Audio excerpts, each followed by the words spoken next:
સતપુરાણી અને શૌનકના દિવ્ય સંવાદથી શક્તિના મહિમાનું દર્શન આપણે છેલ્લા 2.5 દિવસથી કરી રહ્યા છીએ. ત્યારે આ ભાગવતની કથા, જેને શક્તિ કથા કીધી, જેને પરાંબાના દિવ્ય ચરિત્રની કથા કીધી, જેને એકની જનની નહીં પણ આખા જગતની જનની કહી અને સંબોધવામાં આવે, ત્યારે ભાવથી ભજનારાઓના અંતરના ભાવોને જે સહજતાથી સિદ્ધ કરીને આપે એવી આ સુંદર મજાની કથા. આ દેવી ભાગવતની કથા એટલે માત્ર રાસ અને ગરબાની કથા નથી. ઘણી વખતે સમાજમાં આપણે જોઈએ દેવી ભાગવતની કથાઓ થતી હોય, માત્ર રાસ અને ગરબાને ત્યાં વિશિષ્ટ પ્રકારે એનું દર્શન થતું હોય છે. ત્યારે આ દેવી ભાગવતનો હાર્દ, હા, રાસ અને ગરબો એનું માધ્યમ ચોક્કસ છે, કારણ પ્રતિકાત્મક રૂપે છે. આશય એ છે મધ્યમાં માની પ્રતિમાને પધરાવી અને ચારે તરફ રાસ લેવામાં આવે. એનો ભાવ બહુ સરસ બતાવ્યો છે. માની પ્રતિમા બિલકુલ મધ્યમાં છે, ચારે તરફ ગોળ ગોળ ફરવામાં આવે, રાસ લેવામાં આવે. એક બહુ નાનો એવો રૂપક, બહુ પણ સંકેતાત્મક ગૂઢ રહસ્યથી ભરેલ છે. આનાથી એ દર્શન ચોક્કસ થાય કે કદાચ આ સંસારની અંદર આપણે ગોળ ગોળ ફરીએ છીએ, પણ મધ્ય ભાગમાં જો માના માતૃત્વનો ભાવ હશે તો યાદ રાખજો, કોઈ દિવસે સંસારના મેળામાં ભૂલા નહીં પડીએ. પૃથ્વી ગોળ છે, ગોળ ગોળ ફરવું જ પડશે. ક્યાંક પશુના દેહમાં, ક્યારેક પક્ષીના દેહમાં, ક્યારેક જળના દેહમાં અનંત જન્મો ધારણ કરી કર્મને વશ થઈ કરેલા કર્મ, જીવ જે કઈ ભાવથી કર્મ કરે, પણ કરેલું કર્મ એને ભોગવવું તો પડે. મનુસ્મૃતિમાં મનુ મહારાજે પોતે લખ્યું છે, અવશ્યમેવ ભોક્તવ્યમ કૃતમ કર્મ શુભાશુભમ. આપણું કરેલું કર્મ, ચાહે અશુભ કર્મ હોય તો એનું ફળ એ રીતનું મળે. ઘણી વખતે શુદ્ધ ભાવથી કર્મ કરવામાં આવ્યું હોય, પણ શુદ્ધ કર્મની પાછળ જો કાંઈક આશા અને અપેક્ષાઓ જો હોય તો ભલે સત્કર્મ છે, એ સત્કર્મના પુણ્ય સ્વરૂપે પણ કાંઈક ભોગવવા માટે આ સંસારને કિનારે તો આવવું જ પડે. આ કર્મની સંસ્કૃતિની સાંકળ બહુ જબરજસ્ત છે.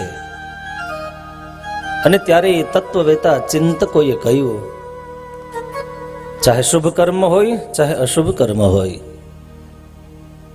શુભ કર્મ એ યાદ રાખજો સુવર્ણ કહેતા સોનાનું પાંજરું છે, અને અશુભ કર્મ છે એ લોખંડનું પિંજરું છે.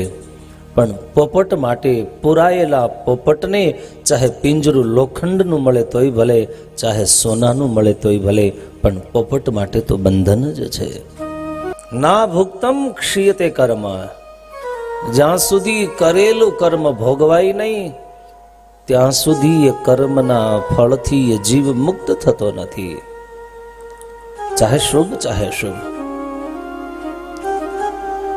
મનુ મહારાજે સંકેત પણ કેવો સુંદર દીધો, કલ્પ કોટી શતૈરપી, ચાહે 1 વર્ષે મળે, ચાહે 100 વર્ષે મળે, ચાહે એક કલ્પની અંતે મળે, પણ કરેલું કર્મનું ચક્ર એકવાર છૂટી જાય પછી જ્યાં સુધી ભોગવા નહીં ત્યાં સુધી કર્મનું ચક્ર શાંત થતું નથી. ત્યારે આપણને એમ સવાલ થાય, આ સૃષ્ટિ ઉપર અબજો માણસો જીવે છે, અને ત્યારે અબજો માણસોના કરેલા કોનું કર્મ ક્યારે કેવું કર્યું હતું, એને ક્યારે કેવું કર્મ ભોગવરાવવું એ કેમ ખબર પડે? અને ત્યારે જેમ આખા ગામની ગાયો સવારે ગોંદરે ભેગી થાય, આખો દિવસ ગૌચરણની અંદર ચરવા જાય, અને સાંજનો સમયે એ જ્યારે ગૌ માતાઓ ગામની અંદર પ્રવેશે ત્યારે નાનું એવું વાછરડું જેમ પોતાની માને શોધી લે છે, એમ જીવનું કરેલું કર્મ એ જીવાત્મા ગમે ત્યાં હોય ત્યાંથી એને શોધી લે છે.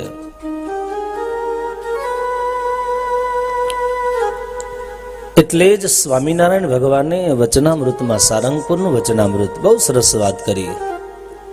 હાથથી કરેલું જ કર્મ નહીં,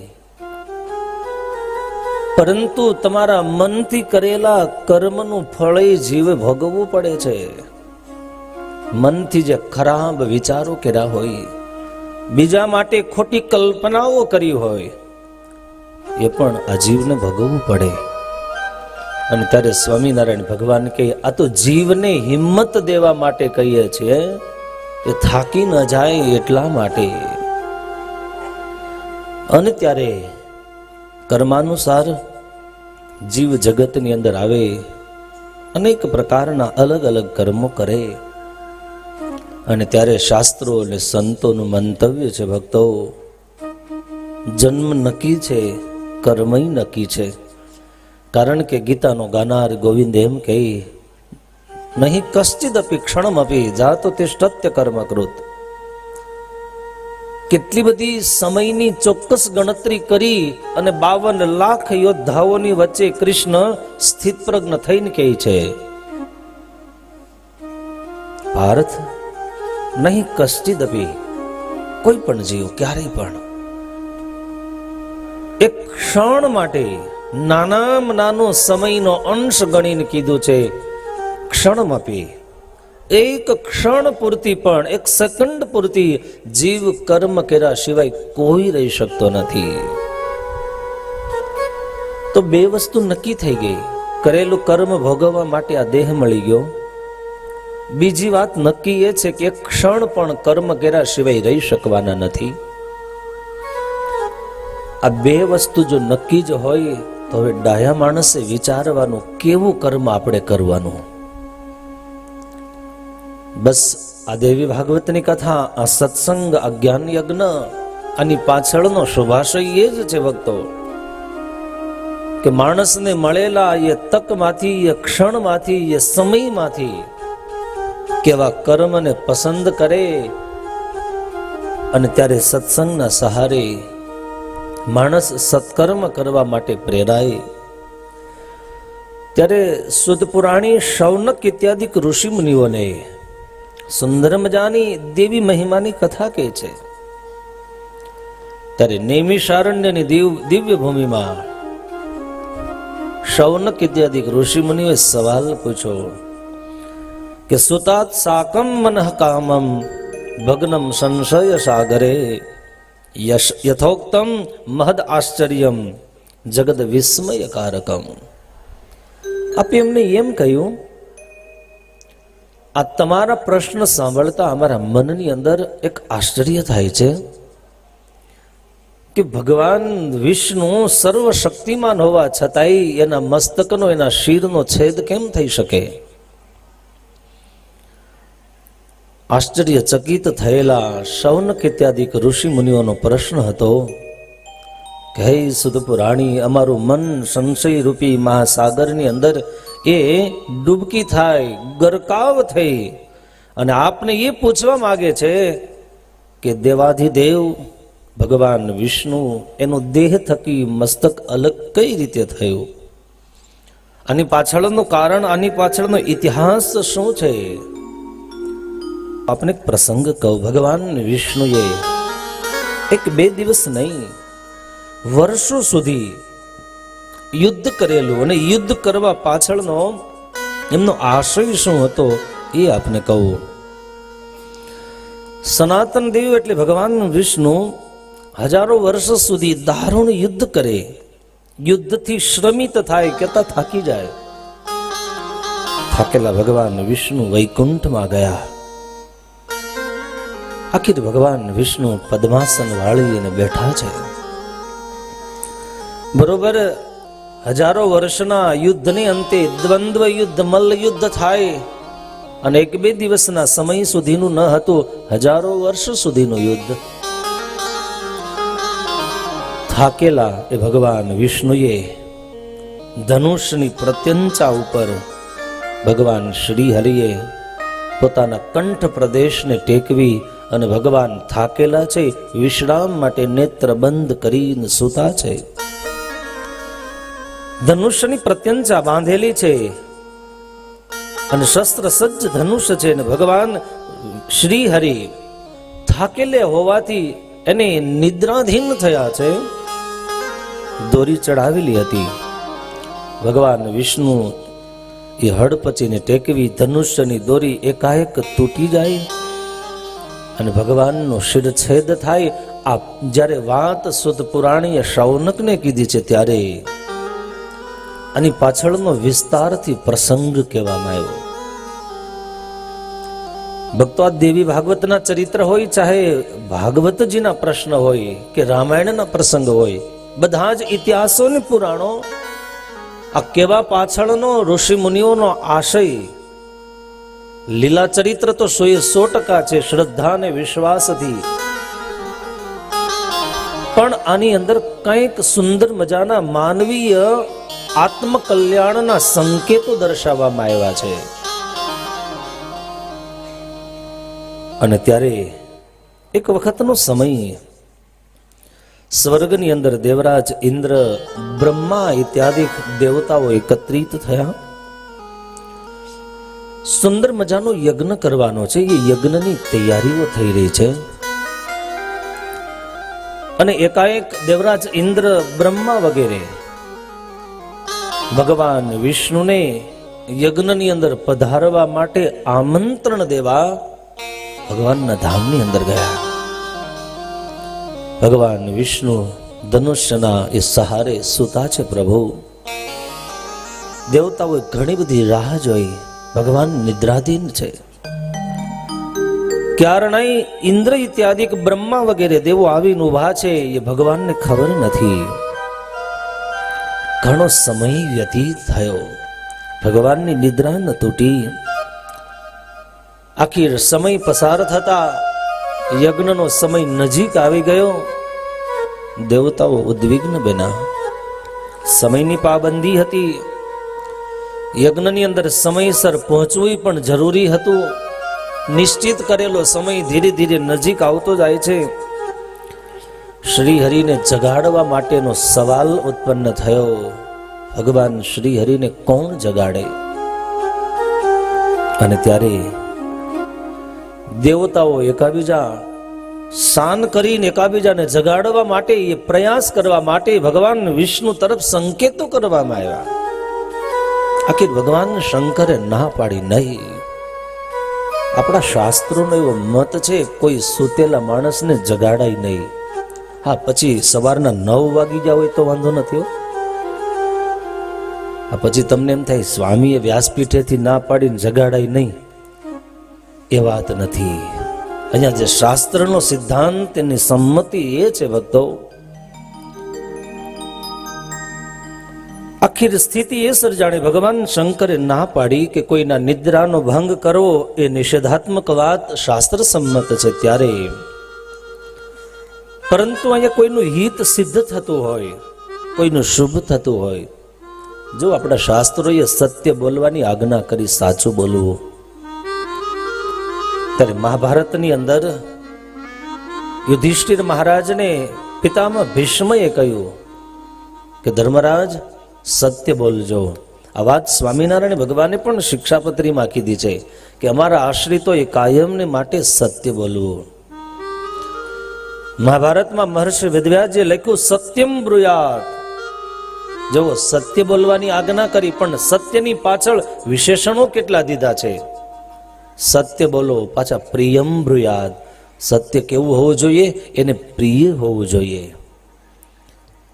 તમે ઘણીવાર સાચું બોલો, પણ સાચું જો પ્રિયકર ન હોય, રુચિકર ન હોય, તો એ સત્ય સત્ય નથી. કેવી રીતે? જેમ તમે સભામાં બેઠા છો અને કદાચ કોઈ નાનું એવું બાળક આવીને એમ કહે છે કે ઘરે મહેમાન આવ્યા, અને જાઓ સભામાંથી એમની માતાને બોલાવીને લઈ આવો, એના પિતાને પૂછે શું કરવું, અને ત્યારે શાસ્ત્રની આજ્ઞા છે સત્ય બોલવું, અને ત્યારે બાળક કદાચ એની માતાને એમ કે એ મારા પિતાની ઘરવાળી તને ઘરે બોલાવે છે, તો આ કેટલું યુક્તિ સંગત કહેવાય મને કહો? હા, સત્ય 100% છે. આ પિતામહ ભીષ્મના શબ્દ છે. મહાભારતની અંદર યુધિષ્ઠિર મહારાજને કહે છે સત્યમ બ્રુયાત, સત્ય બોલજે યુધિષ્ઠિર, પાછું પ્રિયમ બ્રુયાત, સત્ય તો હોવું જોઈએ, પાછું પ્રિય પણ હોવું જોઈએ. એટલે આપણે ત્યાં સત્યમ શિવમ અને સુંદરમની કલ્પના છે. સત્ય તો હોય, પાછું શિવ, શિવ એટલે કલ્યાણકારી હોવું જોઈએ, સાંભળવું ગમે એવું હોવું જોઈએ. આપણે ઘરમાં નથી બોલતા, પણ કોઈને સાંભળવા કોઈ તૈયાર નથી. કેમ? સાચું બોલીએ છીએ પણ પ્રિય બોલતા નથી. અને ત્યારે પિતામાં ભીષ્મ કહે છે યુધિષ્ઠિર સત્યમ બ્રુયાત પ્રિયમ બ્રુયાત, ન બ્રુયાત સત્યમ અપ્રિયમ, પ્રિયમ ચ ન અનૃતમ બ્રુયાત, એષઃ ધર્મ સનાતનમ. સત્ય હોય, પ્રિય હોય, સાથે સાથે એનું આત્મ કલ્યાણ પણ સમાયેલ હોય, આવું સત્ય બોલવું, આવું પ્રિય બોલવું. ત્યારે ભગવાન શંકરે દેવ સમુદાયના હિતાર્થે અહીંયા યજ્ઞનું આયોજન છે. શ્રી હરિની હાજરી પણ આવશ્યક અને અનિવાર્ય છે. ત્યારે શ્રી હરિ જાગે એ પણ જરૂરી છે. ત્યારે આદિનારાયણ ભગવાન વિષ્ણુને જગાડે કોણ? ભગવાન ધનુષ્યની દોરી ઉપર મસ્તકને ટેકવીને પ્રભુ નિદ્રાધીન થયા છે. ત્યારે એ વખતે બ્રહ્માજીએ એક યુક્તિ કરી છે, અને એ વખતે બ્રહ્માજીએ વમરી નામનો એક કીડો ઉત્પન્ન કર્યો. કીડો ઉત્પન્ન થયો અને કીડાને આજ્ઞા દેવામાં આવી, જા આ પ્રત્યંચાની દોરી જે ચડાવેલી છે, જેને ટેકો દઈને ભગવાન વિષ્ણુ સૂતા છે, એ પ્રત્યંચાની દોરીને તોડી નાખવામાં આવે. પ્રત્યંચાની દોરી તૂટી જશે અને તૂટતાની સાથે જ ભગવાનની નિદ્રા ખુલી જશે અને દેવતાઓનું કાર્ય સિદ્ધ થઈ જશે. આવા શુભાશયથી સ્વયં બ્રહ્માજીએ વમરી નામના કીડાને આજ્ઞા કરી દોરીને તોડી નાખ. આખીર કીડાએ બ્રહ્માજીને સવાલ પૂછ્યો કે હું ભગવાન વિષ્ણુની નિદ્રા તોડું, દોરી તૂટી જાય, નિદ્રાની અંદર ભંગ થાય, અને કદાચ એ અપરાધ મને લાગે તો એના પ્રાયશ્ચિત માટે, પુરસ્ચરણ માટે મારે શું કરવું? આખીર એ વમરી નામના કીડાએ ત્યાં પોતાની ઈચ્છા વ્યક્ત કરી છે, મને એનાથી શું ફાયદો? આજનો માણસ તમે જુઓ, આજકાલથી નહીં, આદિકાળથી ચાલતું આવ્યું છે. સ્વાર્થ લગે કરહી સબ પ્રીતે, સ્વાર્થ વગર કોઈ આ જગતમાં ક્યાંય પ્રીતિ કરતું નથી. ઘણી વખતે આપણે કથામાં છે ને ઘણા મસ્તીથી આવતા હોય છે, કોઈ ઘણા આત્મકલ્યાણ માટે આવતા હોય ને ઘણાને આવવું પડતું હોય એટલે આવતા હોય છે. આ છે તો આત્મકલ્યાણનું સાધન, પણ સ્વાર્થ લગઈ કરહી સબ પ્રીતિ. તુલસીદાસજીએ લખ્યું છે કે આ સંસારની અંદર સ્વાર્થ વગર કોઈ પ્રીતિ કરતું નથી. વમરી નામના કીડાએ કહ્યું કે મને કંઈક મળવું જોઈએ, જો મારો સ્વાર્થ સિદ્ધ થતો હોય તો હું આ કાર્ય કરવા તૈયાર છું. આખીર ભગવાન શિવે કહ્યું, બ્રહ્માએ આદેશ આપ્યો, કીડા જ્યારે જ્યારે અમે યજ્ઞ કરશું, યજ્ઞ કરતાની સાથે જ હાથની અંદર હોમવા માટે જવ તલ હવિષ્યાન્ન લેશું, અને એ હવિષ્યાન્ન હોમતા પહેલા કોઈ પાત્રમાંથી હવિષ્યાન્ન પકડ્યું અને યજ્ઞ કુંડની અંદર પહોંચે, અધવચ્ચે જે પણ કાંઈ હવિષ્યાન્નના જે ટુકડાઓ પડે, હવિષ્યાન્નનો અંશ પડે, એ આજથી એનો અધિકારી તું બની જઈશ.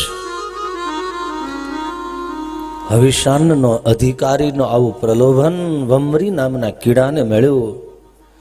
એને એમ થયું હવે મારું કાર્ય સિદ્ધ થશે. આખી વમરી નામના કીડાએ ધીરે ધીરે પેલી દોરીને મોઢામાં લઈ અને ચાવવા લાગ્યો છે, અને ધીરે ધીરે ચાવતા ચાવતા એ પ્રત્યંચાની દોરી પૂર્ણ ચવાણી છે, તૂટી ગઈ છે. તૂટતાની સાથે જ ભયંકર અવાજો થયા છે. બેના સર્વત્ર અંધકાર છવાતા ભગવાન સૂર્યનારાયણ તેજ વિહોણા બેના છે. અને જોત જોતામાં ભગવાન શ્રી હરિનો એ પ્રત્યંચતા તૂટતા ભગવાન શ્રી હરિનું મસ્તક ધડથી જુદું થયું, ઉછળીને સમુદ્રની અંદર જઈને પડ્યું છે. અંધકાર દૂર થયો, દેવોના હૃદય દ્રવિત થઈ ઉઠ્યા છે. આ દ્રશ્ય જોતા ભગવાન શ્રી હરિનું ધડ પડ્યું છે, મસ્તક નથી.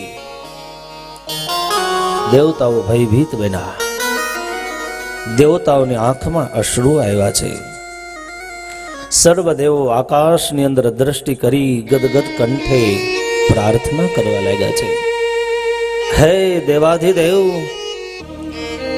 લાગે છે કે આપની લીલાને સમજવી અમારી બુદ્ધિ માટે અસંભવ છે.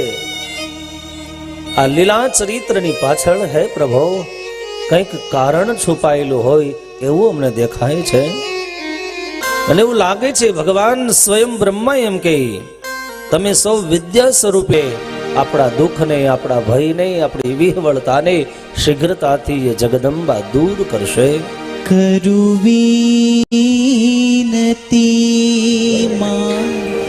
ત્યારે સુધ પુરાણ ઇત્યાદિ ઋષિમુનિઓને કહે ઋષિઓ ઇતિહાસો કે સુધાર જો ભગવાન સંબંધી બરોબર હજારો વર્ષના યુદ્ધને અંતે દ્વંદ્વ યુદ્ધ, મલ્લ યુદ્ધ થાય અને એક બે દિવસના સમય સુધીનું ન હતું, હજારો વર્ષો સુધીનું યુદ્ધ.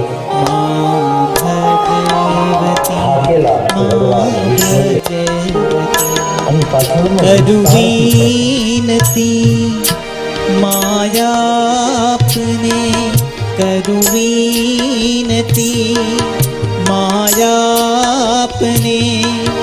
સુધારજો મા ધીમતી.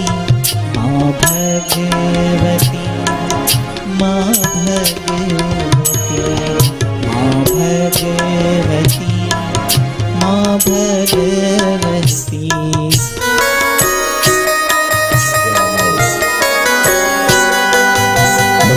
ભાગવતના ચરિત્ર હોય, ચાહે ભાગવતજીના પ્રશ્ન હોય કે રામાયણના પ્રસંગ હોય, બધા જ ઇતિહાસ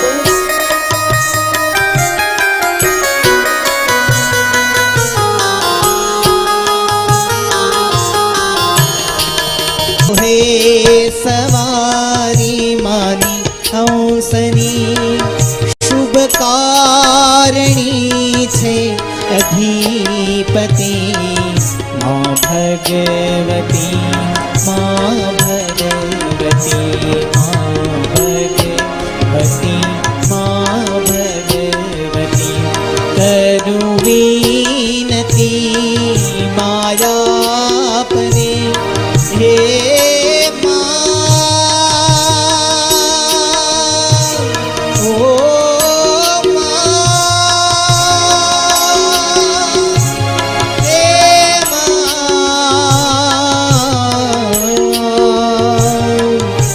કરુવીનતી માયાપને હે કરુવીનતી માયાપને, કરુવીનતી માયાપને કે સુધારજો મારી મતી.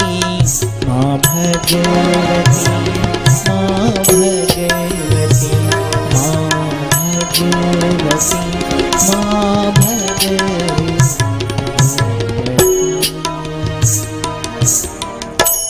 માં ભગવતીની સ્તુતિ કરવામાં આવી અને ત્યારે એ સમયે સુત પુરાણી શૌનક ઇત્યાદિ ઋષિમુનિઓને કહે છે, સ્વયં સૃષ્ટિના રચયિતા બ્રહ્માજીએ દિવ્ય શરીર ધારણ કરનારા 4 વેદોને આજ્ઞા આપી. હે તેજસ્વી સ્વરૂપવાળા, હે સર્વ જ્ઞાનના જ્ઞાતા, ભગવાન શ્રી હરિના દિવ્ય સ્વરૂપને જાણનારા વેદો, આપ કૃપા કરી એ મહાશક્તિ મહામાયાની આપ સ્તુતિ કરો. બ્રહ્માજીની આજ્ઞા થતા દિવ્ય સ્વરૂપને ધારણ કરનાર 4 વેદોએ માં જગદંબાની દિવ્ય સ્વરૂપે સ્તુતિ કરી. હે માં, અમારે તને વંદન હો. માં, તું પૃથ્વી સ્વરૂપા છો, પ્રાણી માત્રનું આશ્રય સ્થાન પણ તું છો. વળી પ્રકૃતિના તમામ ગુણોથી રહિત છો. સમગ્ર વિશ્વની શાસન શક્તિમાં તારા શક્તિને સામર્થ્યના આધારે રહેલી છે. વળી માં, તારા અનેક નામો ધી, શ્રી, કાંતિ, ક્ષમા, શાંતિ, શ્રદ્ધા આદિ અનેક નામોથી વેદોએ, ક્યાંક ઉપનિષદોએ, કોઈ તત્વ જ્ઞાતા મહાપુરુષોએ ધૃતિ, સ્મૃતિ, સ્વાહા, સ્વધા અનેક નામોથી તને પોકાર્યા છે. યજ્ઞની અંદર આહુતિઓ આપવામાં આવે, વેદના મંત્ર ભણવામાં આવે, પણ મંત્ર ભણતી વખતે યજ્ઞની અંદર આહુતિ ગમે તેટલી શુદ્ધ ભાવથી અપાતી હોય, પણ વૈદિક મંત્ર બોલનારના હૃદયમાં જો શુદ્ધ ભાવ ન હોય તો માં, તો એ સ્વાહા કે હોવાતા હવિષ્યાન્નનો સ્વીકાર નથી કરતી. ક્યાંક સ્વાહાના રૂપમાં, ક્યાંક સ્વધાના રૂપમાં, ક્યાંક તૃપ્તિના. હે મહાદેવી, વેદો કહે છે માં, અમારા તને વંદન હો, અમારા વંદનનો સ્વીકાર કરો. તમે વિદ્યામયી છો, સર્વ વિશ્વનું કલ્યાણ કરનારી છો. માં, તારા કૃપા કટાક્ષથી બ્રહ્માંડનો જન્મ પણ થાય, પ્રલય પણ થાય, અને ત્યારે સંસારની અંદર રહેલા તિમિર અંધકારને દૂર કરવા માટે માં, તારી કૃપા કટાક્ષ પણ પર્યાપ્ત છે. વાઘ બીજના રૂપમાં રહેલી, મંત્રના રૂપમાં રહેલી, અને છતાંય વિભિન્ન નામોથી જ્યારે જ્યારે જે ભાવથી જેણે જેણે તને પોકાર્યા છે, તારા સામર્થ્યના પારને તો કોઈ પામી નથી શક્યું. પણ માં, આ શ્રી હરિનું મસ્તક છેદાણું છે, એનાથી તમે પૂર્ણ જ્ઞાત છો. તમારાથી આ સૃષ્ટિનું કોઈ કાર્ય અજાણતામાં નથી. સર્વશક્તિમાન છો, વિદ્યાની અધિષ્ઠાત્રી દેવી છો. માટે કૃપા કરીને શ્રી હરિના મસ્તકને જોડવા માટે હે શક્તિમાન આદ્ય શક્તિ પરાંબા, તું કૃપા કર. આ ઘટના જેટલી દુઃખદ છે એટલી જ હૃદયને દ્રાવક કરનારી છે, એટલી જ આશ્ચર્યકારીણી પણ છે. માં, તને ક્યાં ખબર નથી? પણ અમને એમ લાગે છે, વેદો કહે છે આ ક્રિયા કરી નહીં, પણ માં, તારે કંઈક કાર્ય આ લોકનું સિદ્ધ કરવું હશે. આ જગતના એ આઈ ભક્તોના કાર્યને સિદ્ધ કરવા માટે જ અમને એવું લાગે છે આ કાર્ય થયું હશે. ત્યારે માં, તને હાથ જોડીને અમે પ્રણામ કરીએ છીએ. આમ વેદોએ દિવ્ય દેહ ધારણ કરી આદ્ય શક્તિ જગદંબાની સુંદર મજાના શબ્દોથી સ્તુતિ કરી. એકાએક આકાશની અંદર દિવ્ય વાણી થઈ. હે દેવતાઓ, દેવતાઓને જાણે આશ્વાસનના શબ્દો મળતા હોય એમ દિવ્ય આકાશવાણીએ દેવતાઓને સાવધાન કરતા કહ્યું, દેવતાઓ, તમે કોઈ પ્રકારની ચિંતા ન કરો. સૌ દેવતાઓ પોતપોતાના સ્થાને એ આરામથી જાઓ. વેદોએ જે ભાવથી ગદગદિત થઈ અને જે મારી સ્તુતિ કરી છે, એ સ્તુતિના શબ્દથી હું અતિ પ્રસન્ન થઈ છું. વેદોએ કરેલી સ્તુતિ પૃથ્વી ઉપર મૃત્યુલોકમાં જે કોઈ વાંચશે, વેદોએ કરેલી સ્તુતિને કોઈ કાનથી સાંભળશે, વેદોની કરેલી સ્તુતિ મૃત્યુલેખનો માનવી સાંભળશે અને એનું ચિંતન કરશે, આખીર આત્યંતિક કલ્યાણનો અધિકારીનો થશે. આવા આશ્વાસન નહીં, આવા આશીર્વાદ જગદંબાએ સૌ દેવતાઓને દીધા છે. આ સ્તુતિના શબ્દો સામાન્ય નથી. આપત્તિના સમયે કોઈ આ ચરિત્રને યાદ કરે, કોઈ વિપત્તિના સમયે આ ચરિત્રને કોઈ મનની અંદર એનું સ્મરણ કરે, તો એના તમામ દુઃખોને નિવારણ કરવાની શક્તિ વેદોએ કરેલી સ્તુતિના શબ્દની અંદર પડેલી છે. હે દેવતાઓ, તમે સૌ ભગવાન આદિનારાયણનું મસ્તક એ છેદાણું એનું કારણ છે. એ કારણને પણ આપ ધ્યાનપૂર્વક સાંભળો.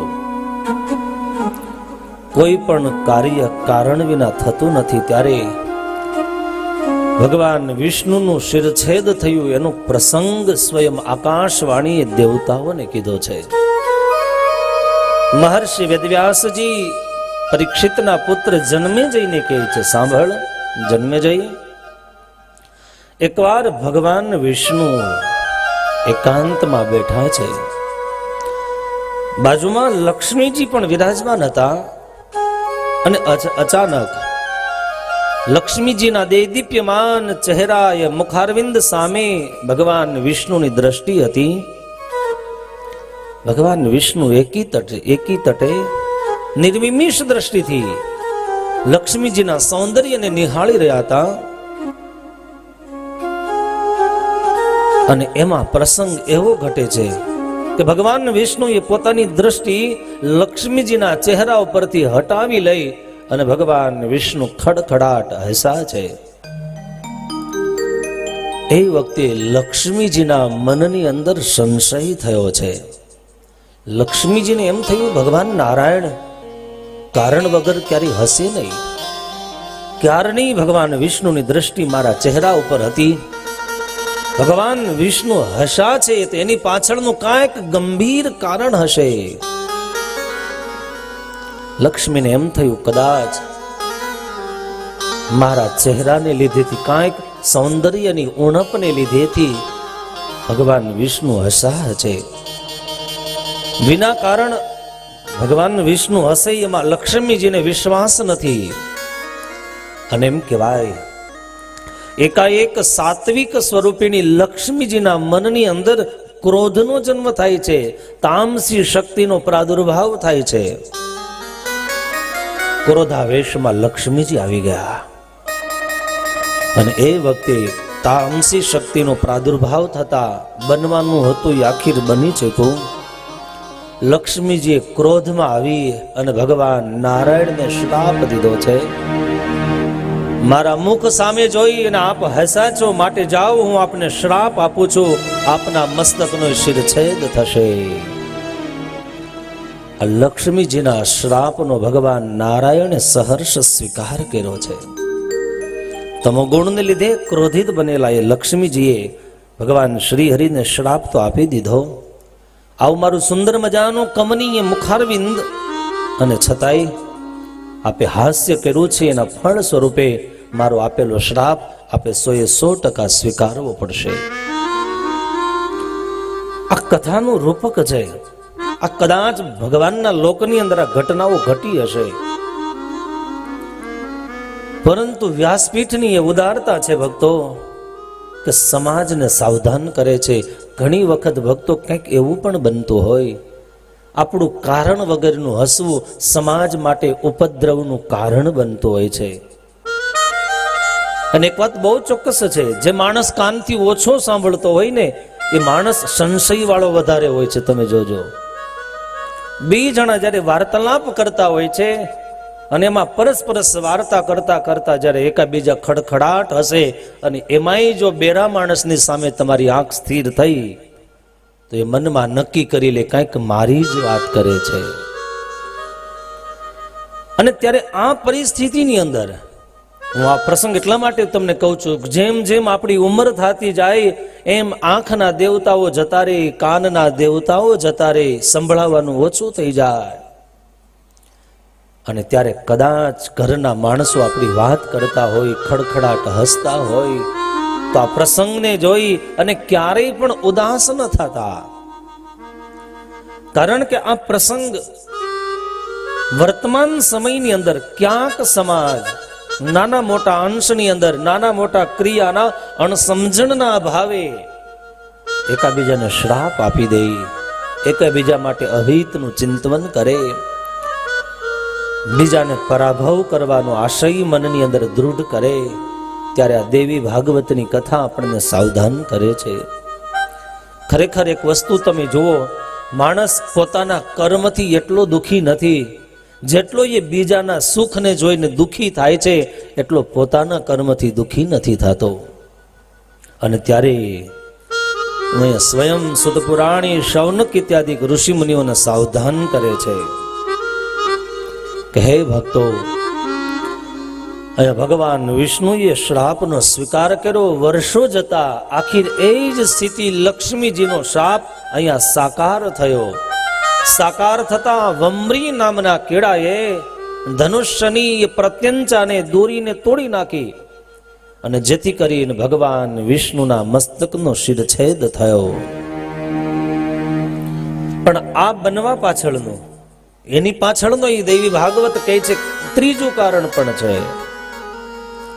સુત પુરાણી શૌનક ઇત્યાદિ ઋષિઓને કહે છે કે હે ઋષિઓ સાંભળો, હયગ્રીવ નામનો એક દૈત્ય છે જે આસુરી વૃત્તિવાળો છે, પણ ખૂબ બળવાન અને પરાક્રમી દૈત્ય છે.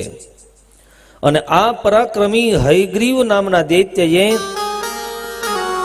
સરસ્વતી નદી એટલે જ્ઞાનની નદી, એ સરસ્વતી નદીને કિનારે જઈ અને અન્નજળનો ત્યાગ કરી કઠિન તપશ્ચર્યાની શુભ શરૂઆત કરી. અને એમાં એમ કહેવાય એકાક્ષર મંત્રની આરાધના કરવા લાગ્યો. એકાક્ષર મંત્રની આરાધના અને સારાધના કથના કરતા કરતા એટલું મન સ્થિર થયું, દૃઢતાથી અનજળનો ત્યાગ થયો. ધીરે ધીરે એની બધી જ ઇન્દ્રિયો એ મંત્ર બીજની અંદર પરોવવા લાગી છે.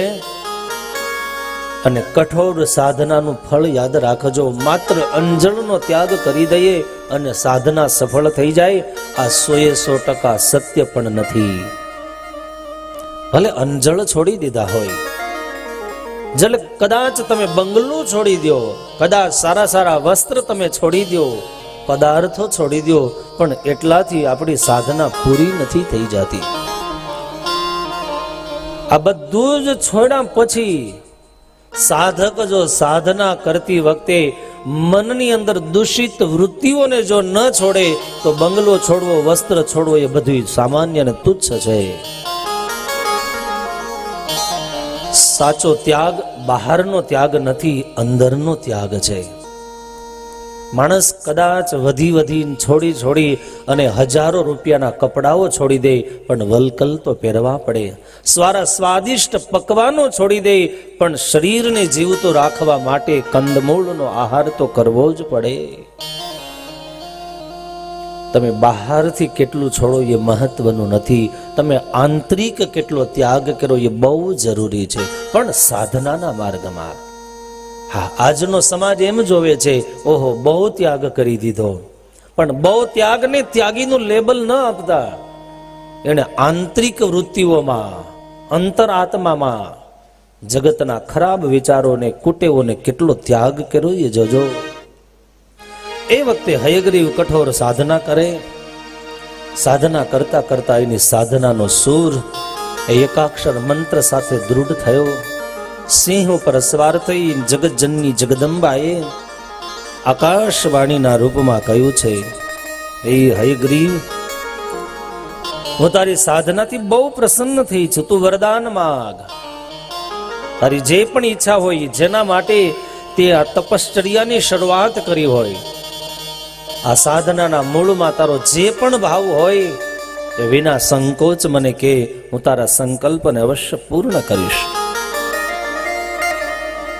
જગદંબાની સમક્ષ હયગ્રીવ અસુરે માંગણી કરી, માં તું જો રાજી થઈ હોય, મારા સાધનાના ફળ સ્વરૂપે તારું દર્શન થયું હોય અને તું ખરેખર જો મને કંઈક આપવા જ માગતી હોય તો આજ હયગ્રીવ તારી પાસે માગે છે, માં મારું ક્યારેય મૃત્યુ જ ન થાય, મારે મૃત્યુનું મોઢું ક્યારેય ન જોવું પડે, આવું મને વરદાન આપ. જગદંબા હયગ્રીવને કહે છે, હયગ્રીવ, જેનો જન્મ થયો એનું મૃત્યુ તો નક્કી છે. ચાહે ભગવાન પણ જે દિવસે અવતાર ધારણ કરીને આવે તે દિવસે ભગવાનને આ શરીરનો ત્યાગ કરવો પડે. અમર આ પૃથ્વીના મૃત્યુ લોકની અંદર આ લોકનું નામ જ મૃત્યુ લોક છે. અહીંયા જે જન્મે એને જાવું જ પડે છે. પણ અહીંયા કન્ડિશન બહુ સારી છે. આ મૃત્યુ લોકની કન્ડિશન બહુ સારી છે કે જે તમે આ શરીરથી મેળવો છો, ચાહે યશ મેળવો, ચાહે પ્રતિષ્ઠા મેળવો કે ચાહે સંપત્તિ મેળવો, કાં તો વાપરી નાખો અને કાં મૂકીને જતા રહો, પણ સાથે લઈ જવાનો કોઈ રસ્તો જ નથી હો. અને જો સાથે લઈ જવાનો રસ્તો હોત તો આ મૃત્યુ લોક જેવો કોઈ ભિખારી લોક ન હોતો. કારણ કે ન ખાધું કે ન ખવરાયું, દુખી થઈને રેડાથી શું હે. પોતા માટે વાપર્યું ન હોય, કોઈ દી કોઈને પ્રેમથી ખાવાય ન દીધું હોય, એ પાછળની પેઢીવાળા માટે મૂકીને જાય કોઈ દી. પણ આ તો નથી લઈ જઈ શકાતું એટલે પડ્યું રહી છે. ઘણી બધી બેંકોમાં પૂછજો, કેટલાય વર્ષોથી પૈસા પડ્યા હોય અને ભાઈ તો કેદુનો જતો રહ્યો, કોના છે એ ખબર હોતી નથી. ત્યારે આવા સત્કાર્યની અંદર આપણી સંપત્તિ ક્યાંક વપરાઈ જાય નહીં, આવા ક્ષેત્રમાં વવાઈ જાય તો પાછળની પેઢીને લણવાનો યોગ મળી જાય. અહીંયા વપરાતી નથી, અહીંયા તો વવરાય છે, વવાય છે. અહીંયા વાવેલું ઉગતું નથી, અનંત ગણું પાછું આપણને મળી જાય છે. આ મારા ભીંડે પરિવારને લાખ લાખ ધન્યવાદ છે કે આવા દેવી યજ્ઞમાં માના માતૃત્વ માટે, વાત્સલ્ય માટે, અબોલા જીવોના લાભાર્થ માટે એને વાપર્યું નથી, વાવ્યું છે. કે મા બાપે સંસ્કાર આપ્યા હશે એટલે એને આવા સત્કાર્યની અંદર સંપત્તિ આપી છે. નહીતર તો શરીરનો પ્રાણ છૂટી જાય પણ સંપત્તિનો એ આશાનો દોડ ન તૂટે. ઈશ્વરે તમને આપ્યું હોય તો અબોલા જીવોના લાભાર્થે, ગાયો માટે આજે જ્ઞાન યજ્ઞની અંદર વધે છે ને, એ વધેલી સંપત્તિ બેંકમાં નથી મુકાતી, એ તમને કહી દઉં. થોડા જ દિવસોમાં એનો હિસાબ કિતાબ થઈ જાય અને વધેલા બધા જ રૂપિયા ગૌ માતાના ચારા માટે, પક્ષીઓના દાણા માટે વાપરી નાખવામાં આવે છે. અહીંયા તો બે હાથમાં લાડુ છે, આપો તોય ઉગે ને વપરાય તોય ઉગે, ઠેઠ ઉપર સુધી પૂગે. અને એટલા માટે આ દિવ્ય જ્ઞાન યજ્ઞ છેલ્લા 3 વર્ષથી આપણે દરરોજ બધા એના સાક્ષી બનીએ છીએ. આજ દિવસોમાં, આજ જાન્યુઆરીના પવિત્ર મહિનાની અંદર ક્યારેક રામાયણ તો ક્યારેક ભાગવત, ક્યારેક દેવી ભાગવતના રૂપમાં અહીંયા સ્વયં સુતપુરાણી, શૌનક ઇત્યાદિ ઋષિમુનિઓને કહે છે, મૃત્યુ લોકના માનવીને એમ થાય કે હું તો આ લોકની અંદર હજારો વર્ષ સુધી જીવવાનો છે. પરંતુ યાદ રાખજો, અહીંયા અમર કોઈ રહ્યું નથી ને કોઈ રહી શકતું નથી. ચાહે ગમે એવો સર્જન ડોક્ટર હોય તોય એનું આવરદા પૂરી થાય, એનું પ્રારબ્ધ પૂરું થાય અને એને જતું રહેવું પડે છે. ઓલા હાસ્ય કલાકારો કે ને, એક માણસ બીમાર પડ્યો, ડોક્ટરને બોલાવ્યો અને ડોક્ટરે આવીને દર્દીને ઇન્જેક્શન દીધું અને ડોક્ટર જતો રહ્યો. ઇન્જેક્શન કાઢવા માટે બીજા ડોક્ટરને બોલાવવો પડે. અહીંયા તો અંદર ગયેલો શ્વાસ ફરીવાર બીજી વાર બહાર આવે કે કેમ એ પણ ચોક્કસ પ્રમાણે કહી નથી શકાતું. એમ કહેવાય, મહારાજ ધર્મરાજ યુધિષ્ઠિર પાસે કોઈ માગવા માટે આવ્યો. યુધિષ્ઠિર મહારાજ કહે છે, આજે નહીં, હવે કાલે હું આપીશ, કાલ તો આવજે. અને આ શબ્દ જ્યારે ભીમે સાંભળ્યા ને, હાથમાં એ નગારા ઢોલ ને પીટવાની દાંડી લઈ અને પીટવા મળ્યા. ભીમને પૂછ્યું, શું છે આ નગારા કેમ વગાડે? ત્યારે ભીમ કહે છે કે મને તો આવતી ક્ષણની ખબર નથી, પણ મહારાજ યુધિષ્ઠિરે જીતે એમ આવતી કાલ સુધી જીવવાના છે, આવો એને વિશ્વાસ આવી ગયો. પણ આ વાત સત્ય નથી. सांस रुक जाएगी चलते चलते, क्षमा बुझ जाएगी जलते जलते, क्या भरोसा है इस जिंदगी का, क्या भरोसा है इस जिंदगी का, क्या भरोसा। साथ देती नहीं ओ, साथ देती नहीं, साथ देती नहीं, साथ देती नहीं ये किसी का, क्या भरोसा है इस जिंदगी का, क्या भरोसा।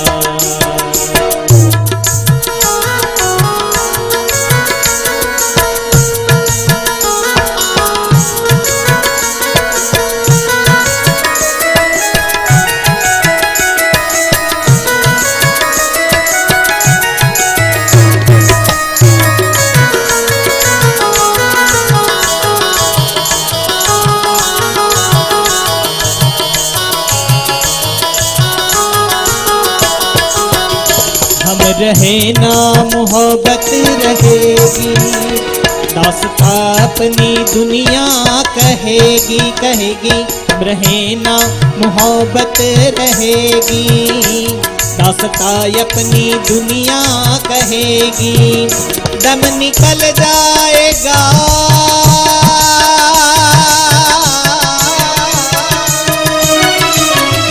दम निकल जाएगा, दम निकल जाएगा, दम निकल जाएगा रोशनी का, क्या भरोसा है, क्या भरोसा है इस जिंदगी का, क्या भरोसा, क्या भरोसा है इस जिंदगी का, क्या भरोसा, क्या भरोसा, क्या भरोसा।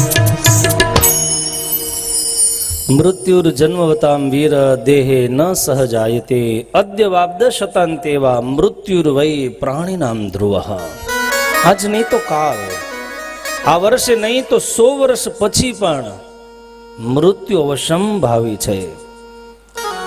અને મૃત્યુના ભય થકી બ્રહ્મના બાપ પણ બચી શક્યા હોય એવો પુરાણ અને ઇતિહાસમાં કોઈ પ્રસંગ લખવામાં આવ્યો નથી. ચાહે દશરથ હોય તોય ભલે, ચાહે વસુદેવ હોય તોય ભલે. આખીર હયગ્રીવે પ્રસન્ન થયેલામાં જગદંબાને એમ કહે છે, માં મારો મૃત્યુ ન થાય એવું મને વરદાન આપ. જગદંબા ઇનકાર કર્યો તો સંભવ નથી. કંસને ભય લાગ્યો તો. આકાશવાણી થઈ, આજ દેવકીનો 8મો તારા મૃત્યુનું કારણ બનશે. અરે આટલું જ નહીં, આપણને ડોક્ટર એમ કહી દે ને કે હવે 2 દિવસથી વધુ જીવવાના નથી, તો 2 રોટલી ખવાતીથી એ બંધ થઈ જાય. કારણ કે મૃત્યુની વાત સાંભળ્યા પછી આ જગતમાં કયો એવો જીવ છે જેની કાયાના પાયા ન ધ્રુજે? કાળનો ભય કોને નથી લાગતો? કાળના ભયથી ભયભીત કોણ નથી? આ સમસ્ત વિશ્વ કાળના ભયથી ભયભીત છે. એટલે જ ભાગવતજીની અંદર ભગવાનની સ્તુતિ કરતા કહેવામાં આવ્યું છે, મદભયાત વાતિ વાતોયમ સૂર્ય સ્તપતિ મદભયાત. પવન જે વાઈ રહ્યો છે ભગવાનના ભયથી વાઈ રહ્યો છે. અગ્નિની અંદર જે દાહકતા છે એ ભગવાનના ભયથી છે. આકાશમાંથી ઇન્દ્ર જે વરસાદની વૃષ્ટિ કરે છે એ પણ ભગવાનના ભયથી કરે છે. આટલું જ નહીં, ભય પણ ભગવાનના ભયથી ભયભીત રહે છે. અને ત્યારે જગદંબા પાસે હયગ્રીવે બીજી માંગણી કરી, જો માં એ સંભવ ન હોય તો અમને એવું વરદાન આપો, અમારું મૃત્યુ માત્ર ને માત્ર હયગ્રીવના હાથે જ થવું જોઈએ, બીજા કોઈથી ન થવું જોઈએ. આમાંથી હું તમને એમ કહું કે ભગવાન રાજી થાય ને આપણને એમ કે માગી લ્યો, તો આપણે શું માગી કયો? હે કે ખીચડી તો નો જ માગી? કમસે કમ એટલું તો માગી, અમારું કોઈ દી મૃત્યુ ન થાય. આનો અર્થ એ તો નક્કી છે, બહુમતી છે કે કોઈને મરવું ગમતું. અને ખરેખર જો મૃત્યુ જો બધાઈને ગમતો હોત તો ભક્તો રેશનિંગ કાર્ડની અંદર જેમ કેરોસીન લેવા જાવ લાઈન થાત ને એમ લાઈન થઈ હતો. અને ત્યારે અહીંયા સુત પુરાણે શૌનક ઋષિઓને કહે કે હે ઋષિઓ, માં જગદંબાએ હયગ્રીવને તથાસ્તુ કહ્યું, જા તારી ઈચ્છા પ્રમાણે મૃત્યુ થશે. આખી જ તામસી દેવી અંતર ધ્યાન થયા છે. આ બાજુ હયગ્રીવને વરદાન મળ્યું.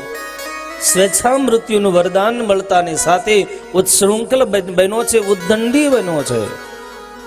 આ પાપી હયગ્રીવ એમ કહેવાય. જગદંબાના વરદાન મળ્યા પછી ઋષિ મુનિઓને દુઃખ દેવા લાગ્યો. ત્રણેય લોકની અંદર હયગ્રીવે હાહાકાર મચાવી દીધો છે. યાદ રાખજો, ક્યારેક વરદાન પણ મોતનું કારણ બનતું હોય છે. ઘણી વખતે જાજી સંપત્તિ પણ યાદ રાખજો પુનર્જન્મનું કારણ બનતી હોય છે. આ દારૂ વગેરેના વ્યસનો ક્યાંથી આવ્યા? જો ખીચડીના ખૂટતા હોત તો હું એમ કહું, એ દારૂની લતે કોઈ દી ન ચડ્યો હોત. અધિક સંપત્તિ પણ અધોગતિનું કારણ બનતી હોય છે. અને ત્યારે આપણા દેશના ઋષિ મુનિઓએ આ દેશના દીકરાઓને શીખવાડ્યું છે કે ભગવાન પાસે માગો તો એવું માગજો, સંપત્તિ આપજો, પણ પ્રભુ સંપત્તિ આપતા પહેલા સન્મતિ આપજો. કારણ આદેશના દીકરાઓ ગંગાજળના પાન કરે, પણ ત્યારે ન પીવાના પદાર્થોનું જ્યારે પાન કરે છે ત્યારે આ હરિગ્રીજ પાપિષ્ટ જીવાત્માઓ ત્રણેય લોકની અંદર હાહાકાર મચાવે. યાદ રાખજો, આ ધરતી માત્ર અનેક બિલ્ડિંગો બનાવી નાખો એનાથી ત્રાહિમામ નથી થતી, પણ જ્યારે સત્કર્મ કરનારાઓની સંખ્યાઓ ઘટી જાય, દુરાચારની અંદર રત રહેનારાઓ વ્યક્તિઓની સંખ્યાની વૃદ્ધિ થવા લાગે, ત્યારે ધરતીથી આ પાપનો વજન સહન નથી થતો. આખી સુત મહાપુરાણી એ શૌનક ઇત્યાદિ ઋષિ મુનિઓને કહે છે કે હે ઋષિઓ, દૈત્યરાજ હયગ્રીવે ઋષિ મુનિઓના અનેક મૃત્યુલોકના માનવીઓની સાથે દુશ્મનાવટનો દોર મજબૂત કરી લીધો છે. આખીર એ જ બ્રહ્માજીએ દેવીની કૃપાથી ને દેવીના ઈશારાથી બ્રહ્માજીએ અશ્વનું મસ્તક લઈ અને ભગવાન વિષ્ણુના મસ્ત શરીર ધડની સાથે જોડી દીધું છે. અને એ જ સમયે ભગવાન શ્રી હરિ હયગ્રીવ રૂપે થયા છે. જય જયકાર કર્યો છે દેવતાઓએ. બોલો હયગ્રીવ નારાયણ ભગવાનની. ભગવાન વિષ્ણુ હયગ્રીવ રૂપે થયા અને ભગવાન શ્રી હરિએ કૃપા કરીને હયગ્રીવનો શિરછેદ કરી અને ઉદ્ધત અને ઉન્મત્ત બનેલા એ દુરાચારી અસુરનો ભગવાન વિષ્ણુએ નાશ કર્યો છે. આ કથા કહી અને કથાના અંતમાં આ ચરિત્રના ઉપસંહારના રૂપમાં આશીર્વાદ વરસાવ્યા છે કે ભગવતી મહામાયા અંબિકાનું આ દિવ્ય ચરિત્ર પતિતને પાવન કરનારું છે, પાપોને નાશ કરનારું છે. આ ચરિત્રનું કોઈ એકાગ્રતાથી શ્રવણ કરશે, કોઈ ગાશે, કોઈ સાંભળશે.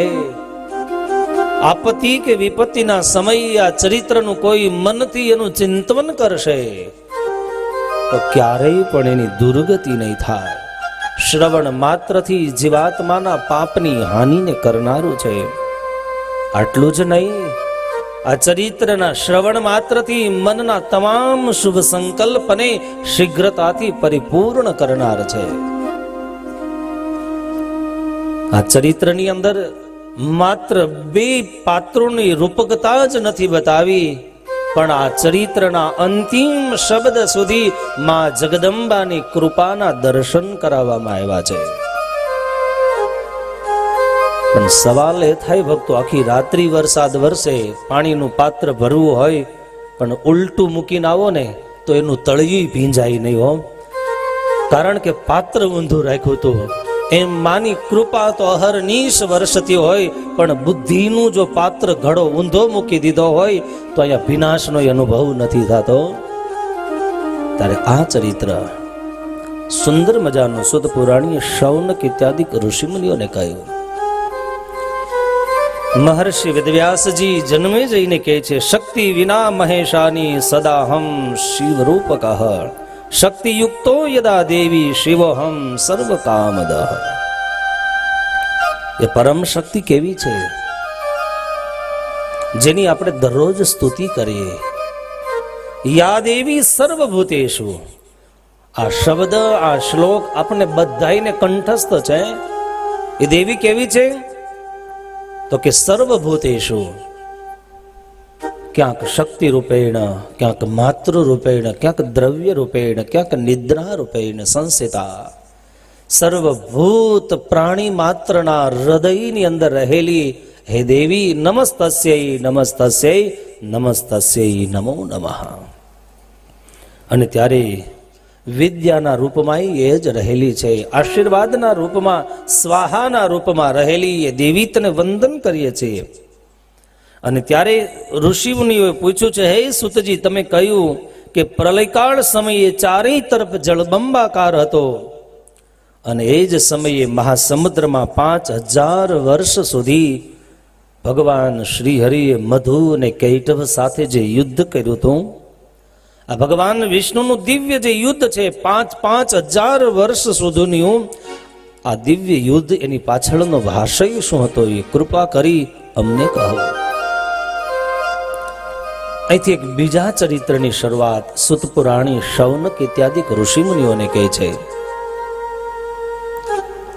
ભગવાન વિષ્ણુ પૃથ્વીના મહાપ્રલયને અંતે ગર્ભોદક નામના જળની અંદર શેષ નારાયણની દિવ્ય શૈયા ઉપર વિશ્રામ કરે છે, નિદ્રાધીન છે.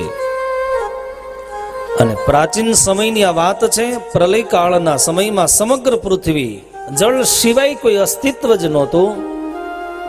અને બરોબર તે સમયે ભગવાન નારાયણ નિદ્રાધીન થઈ અને સૂતા છે. ભગવાન નારાયણના કાનમાંથી મેલ નીકળે છે અને એમાંથી 2 દૈત્યનો જન્મ થાય છે.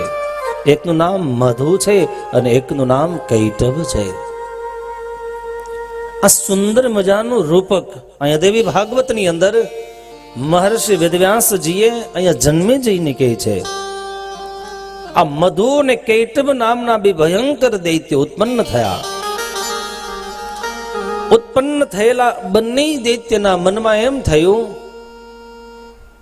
કે લાવ, આટલું બધું વિશાળ જે જળ દેખાય છે, આ કમળ દેખાય છે, આ કમળની અંદર રહેલા ચતુર્મુખ બ્રહ્મા દેખાય છે, તો લાગે છે કે કંકના આધારે આ કમળ હોવું જોઈએ, કોઈના આધારે જળ હોવું જોઈએ.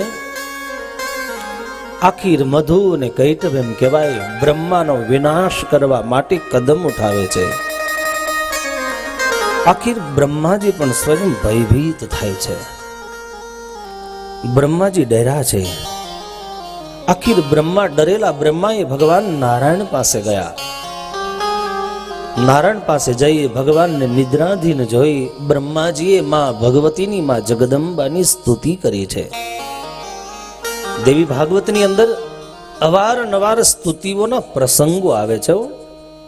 આપણને એમ થાય વારે વારે સ્તુતિની શું જરૂર છે, પણ યાદ રાખજો, સ્તુતિની એટલા માટે જરૂર પડે, વાસણને જેમ તમે સાફ કરો એમ વધારે ચમકે છે, એમ વધારે ખીલી ઉઠે છે. એમ જે રીતે દરરોજ પ્રતિદિન પ્રતિક્ષણ જેટલી સ્તુતિ કરવામાં આવે છે એટલી માનસિક શક્તિની પણ વૃદ્ધિ થાય છે. કારણ કે આપણી મનની શક્તિ, યાદ રાખજો, ક્યાંક કર્મેન્દ્રિયોમાં, ક્યારેક 5 જ્ઞાનેન્દ્રિયોની અંદર અલગ અલગ પ્રવાહની અંદર વિભાજિત થઈ જાય છે. આંખ કંઈક જોઈ અને સંકલ્પ કરે, મન કંઈક શબ્દ સાંભળીને અવનવા તર્ક વિતર્કને કરે, બુદ્ધિ કંઈક નવો જ નિર્ણય લઈને આપણી સામે આવે. અને ત્યારે કર્મેન્દ્રિય જ્ઞાનેન્દ્રિયની અંદર ચારે દિશાની અંદર જ્યારે મનની વૃત્તિ વેડફાઈ જાય છે, ત્યારે આપણે જ્યારે કોઈ દેવી, કોઈ દેવતા, કોઈ ભગવાન શ્રી હરિની સ્તુતિ કરીએ, એના નામનું સંકીર્તન કરીએ, તો સંકીર્તનના ફળ સ્વરૂપે કર્મેન્દ્રિયો જ્ઞાનેન્દ્રિયો અને મનના અલગ અલગ વિભાગની અંદર વહેંચાતી આપણી જે ખર્ચાતી કારણ વગરની જે શક્તિ છે એનો એ વિનાશ ન થાય અને એ શક્તિ ધીરે ધીરે એકત્રિત થાય છે.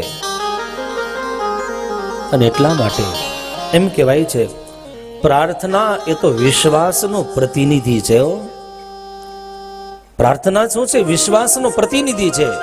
જો વિશ્વાસ ન હોય તો પ્રાર્થના થતી નથી. ઘણી વખતે સમૂહમાં ગવાઈ જાય છે, પણ શું ગાયું એનું પણ ભાન કે જ્ઞાન હોતું નથી. કેમ? આપણને વિશ્વાસ નથી. પણ સામે કોઈ નેતા ઉભો હોય તો, કારણ એની પોસ્ટનું આપણને જ્ઞાન છે. એમ જગતજનની જગદંબાના કૃપાનું જો આપણને ભાન અને જ્ઞાન હોય અને એમાં જો વિશ્વાસ હોય તો સ્તુતિ કરતી વખતે આપણું મન ક્યાંય જતું નથી. રથના પૈડા જેટલા વજનદાર હોય, જેટલી એનામાં વજનની શક્તિ હોય છે, એટલા જ જમીનની અંદર એ વધારે પડતું ઊંડાણ કરે છે. આ તો તમે સમજી શકો ને. એમ યાદ રાખજો, સ્તુતિના શબ્દની અંદર, સ્તુતિના શબ્દમાં જેટલો આપણને વિશ્વાસ હશે, જેટલી આપણી શ્રદ્ધા દૃઢ હશે, એટલા જ આપણે આપણા લક્ષ્ય તરફ ઝડપતાથી આગળ વધી શકશું. ઈચ્છિત ફળની પ્રાપ્તિ ચોક્કસ થાય, કારણ એને વિશ્વાસ છે. અને વિશ્વાસ વગર યાદ રાખજો, ઈશ્વરનું પ્રાગટ્ય પણ સંભવ નથી હો. અને નહીતર એ વીરપુરની ધરતીમાં જલારામ બાપાને વિશ્વાસ હતો ને, એટલે ભગવાનને પરીક્ષા લેવા માટે આવવું પડે. માત્ર પરીક્ષા જ નહીં, એ ભક્તની શ્રદ્ધા અને વિશ્વાસથી ભગવાન પણ ભયભીત બની જોડીને ધોકો આપીને જતા રહે છે, લેવાય પાછા આવતા નથી. આ એનો વિશ્વાસ છે. અને એટલા માટે હિન્દુ ધર્મના શાસ્ત્રની અંદર વિશ્વાસ અને શ્રદ્ધા માટે અવારનવાર સંસ્કૃતની અંદર એક ઉપમા આપવામાં આવી. વિશ્વાસ રાખવો હોય તો પહાડ જેવો રાખજો. ગમે તેટલા આંધીઓ પવનો ફૂંકાય છતાંય પવન એ આંધી કે પવનને ક્યારેય મચક આપતો નથી. આપણો તો ડગલે ને પગલે વિશ્વાસ વિખાઈ જાય. કોઈ એમ કે અહીં આવો નાકામ થઈ જશે, આ દેવતાને મુખ પડતા ને એને પકડી લઈ. કોઈ એમ કે અહીંયા આવીને આ તિલક કરો, આ કંઠી બાંધો, અહીંયા તમે 5 નામ લ્યો, આટલું આમ કરો, તમારું કામ થઈ જાય. પણ યાદ રાખજો, 10 જગ્યાએ જમીન ખોદો કોઈ દિવસે પાણી ન મળે, એક જગ્યાએ ખોદો તો ચોક્કસ પાણી મળે. એમ તમારા ઈષ્ટદેવ, તમારા આરાધ્ય, તમે જેને માનતા હોય એને પણ એકને પકડી રાખજો. અને તમારો વિશ્વાસ મૃત્યુના છેલ્લા શ્વાસ સુધી એક જ હોવો જોઈએ. સુખ આપે તોય મારો ઈષ્ટદેવ, દુઃખ આપે તોય મારો ઈષ્ટદેવ. જે અંતર્યામી શક્તિ સ્વરૂપે આખા વિશ્વની અંદર કીડીથી લઈ અને હાથીની અંદર જેની શક્તિ રહેલી છે, એ શું પરબ્રહ્મ પરમાત્મા આપણા સુખ અને દુઃખને નહીં જાણતો હોય? પણ કયા સમયે કોને કેટલું આપવું એનું જ્ઞાન ઈશ્વરને છે. ઘણી વખતે બાળક છે ને અગ્નિને પકડવા જાય અને માતા જો એને પકડવા ન દે તો બાળક રડે છે. પણ બાળકનો પકડવાનો, જે અગ્નિને સ્પર્શ કરવાનો આગ્રહ એ ખરેખર ખોટો હતો. પણ એનો સ્પર્શ કરવાથી શું થશે એ તો ખાલી માં જ જાણે છે. એમ આપણી ક્યારેક બંગલાવાળા બની જવાની ઈચ્છા હોય, ક્યારેક કરોડોપતિ બની જવાની ઈચ્છા હોય, ભગવાન ન બનાવે તો ભગવાનને દોષ ન દેતા કે આ 10 વર્ષથી દરરોજ ધૂનમાં જઈએ અને અમારો બંગલો કેમ બનતો નથી. પણ ઈ એને ખબર છે, આને બંગલાવાળો બનાવીશ તો આવતીકાલે ધૂનમાં નહીં આવે. ઈ જે પરિસ્થિતિમાં રાખે છે એ પરિસ્થિતિનો સહર્ષ સ્વીકાર કરી લેજો. કારણ કે જાજુ તમને ગળ્યું ખવડાવી દેશે તો ડાયાબિટીસ થઈ જશે, પછી કોઈ દી ગળી ચાય નહીં પી શકો. એમ ક્યારેક જાજા સુખમાં પરિવારથી દૂર જતા રહીએ, આપણી સંસ્કૃતિથી દૂર જતા રહીએ, આત્મકલ્યાણથી દૂર જતા રહીએ, એ તો ખાલી જગતજનની જગદંબાને જ ખબર છે. માટે એ શક્તિને આપણે પ્રણામ કરીએ. સુત પુરાણી, શૌનક ઇત્યાદિક ઋષિ મુનિઓને કહે છે કે ઋષિઓ, આખીર સ્તુતિ કરવામાં આવી છે, પરંતુ અહીંયા સ્તુતિની પાછળનો આશય છે ભક્તો, સ્તુતિ કરતી વખતે નિખાલસ બની જાઓ, નિર્દોષ બાળક જેવા બની જાઓ. હા, આશા કે અપેક્ષા હોય એ કદાચ સ્વીકાર્ય છે, પરંતુ આપણી આશા, આપણો મનોરથ ક્યાંક એવો ન હોવો જોઈએ કે બીજાનો પરાભવ કરી અને એ પરાભવના પાયા ઉપર આપણો યશ અને વિજય હોય. અને ત્યારે દેવી ભાગવતની અંદર મહર્ષિ વેદવ્યાસજીએ લખ્યું છે ભક્તો, આખિર બ્રહ્માજી ભયભીત બન્યા. ભયભીત બનેલા બ્રહ્માજી ભગવાન નારાયણના શરણની અંદર આવ્યા છે. આ રૂપક આપણને સાવધાન કરે ભક્તો. જે દિવસે જીવનમાં દુઃખ આવે ને, જે દિવસે તમારા જીવનમાં દુઃખ આવે ત્યારે દુઃખના સમયે સમાજ પાસે ન જતા દેવ મંદિરમાં જજો. જેને તમે માનતા હોય એ દેવી દેવતાના મંદિરે જઈ અને એ ભલે મૂર્તિના રૂપમાં છે, પણ તમારા દુઃખને એ ચોક્કસ એના કાનથી સાંભળશે. આ એક એક કથા, ચાહે બ્રહ્મા હોય તોય ભલે, ચાહે દેવતાઓ હોય તોય ભલે, જ્યારે જ્યારે વિપત્તિઓ આવી છે ત્યારે વિપત્તિના સમયે જગતજનનીના શરણે ગયા છે, તો એની વિપત્તિઓ દૂર થઈ છે, જેનું સાક્ષી દેવી ભાગવતજી છે. આખી સુદ પુરાણી શૌનક ઇત્યાદિ ઋષિ મુનિઓને કહે કે હે ઋષિઓ, ભયભીત બ્રહ્માજીને જોયા ત્યારે ભગવાન નારાયણે પૂછ્યું છે. ભગવાન વિષ્ણુ કહે છે, હે બ્રહ્મન, હે ચતુરાનંદ, હે પદ્મયોની, બ્રહ્મા, આપના ચહેરા ઉપર કાંઈક ઉદાસીનતા હોય એવું દેખાય, આપ ભયભીત હોય એવું દેખાય છે, આપની ભયતાનું કારણ શું છે? ત્યારે બ્રહ્માજી કહે છે કે હે વિષ્ણુ, આપના જ કાનના મળ થકી ઉત્પન્ન થયેલા મધુ ને કૈટભ મને મારવા માટે ઉદ્યત બન્યા છે. આખીર સમુદ્રના જળની અંદર ભગવાન નારાયણ સૂતા છે અને કાનના મળમાંથી એ તમે મધુ ને કૈટભનો જન્મ થાય, જે આસુરી વૃત્તિ છે, એ બ્રહ્માને મારવા માટે જાય છે. દ્યોતક સમજો, આનો અર્થ સમજવા જેવો છે કે આપણા કાનની અંદર કોકનું સાચું ખોટું જ્યારે સાંભળી લઈએ છીએ ત્યારે એ મધુ ને કૈટભ જેવા અસુરો આપણો જ નાશ કરવા માટે તૈયાર થઈ જાય છે. આનો અર્થ છે ખરાબ ક્યારેય કાનથી સાંભળતા નહીં હો, પણ આપણને ભગવાનની કથામાં જેટલો રસ નથી ને એટલો બાજુવાળાની ત્યાં શું થયું એ સાંભળવામાં રસ હોય. તમે જોજો, અને જ્યારે પારકી પંચાયત સાંભળવાની ઈચ્છા થાય, પારકું કાંઈક ભયે તૂટતું ભાંગેલું બોલવાની ઈચ્છા થાય, ત્યારે સમજી રાખજો આ મધુ ને કૈટભ નામના દૈત્ય છે. એને કોનો નાશ કરવા માટે જાય છે? બ્રહ્મા. બ્રહ્મા એ બુદ્ધિના દેવ છે. અને ત્યારે સમજી રાખજો આ આસુરી વૃત્તિ, આ બીજાનું ખરાબ કરવાનો જે મનની અંદર ભાવ છે એ આપણી સદબુદ્ધિનો વિનાશ કરી નાખશે, માટે સાવધાન રહેજો. આખીર આ બંને દૈત્યો ભગવાન નારાયણ સુધી પહોંચ્યા છે. એના મનમાં એમ થયું, આ જળ કોકના આધારે છે, તો આધારના રૂપમાં ધારણ કરનાર કોક તત્વ તો અવશ્યમેય હોવું જોઈએ. આખીર આ બંને અસુરો એમ કહેવાય છે દિવ્ય આકાશવાણીના માધ્યમથી 1000 વર્ષ સુધી કઠોર તપશ્ચર્યા કરી અને જગદંબા પાસેથી જે વરદાન મેળવ્યું હતું કે તમારો ક્યારે નાશ નહીં થાય, ઈચ્છા મૃત્યુના માલિક બનશો, ત્યારે બંને દૈત્યો ગર્વિષ્ઠ બન્યા છે. બ્રહ્માના નાશ માટે જાય અને બ્રહ્માજી ભગવાન વિષ્ણુની મદદ માગે છે. બ્રહ્માજી ભગવાન નારાયણની પાસે યાચના કરે છે કે આ સંકટમાંથી આપ સિવાય કોઈ બચાવી શકે એમ નથી, આપની સિવાય બીજો કોઈ સહારો નથી.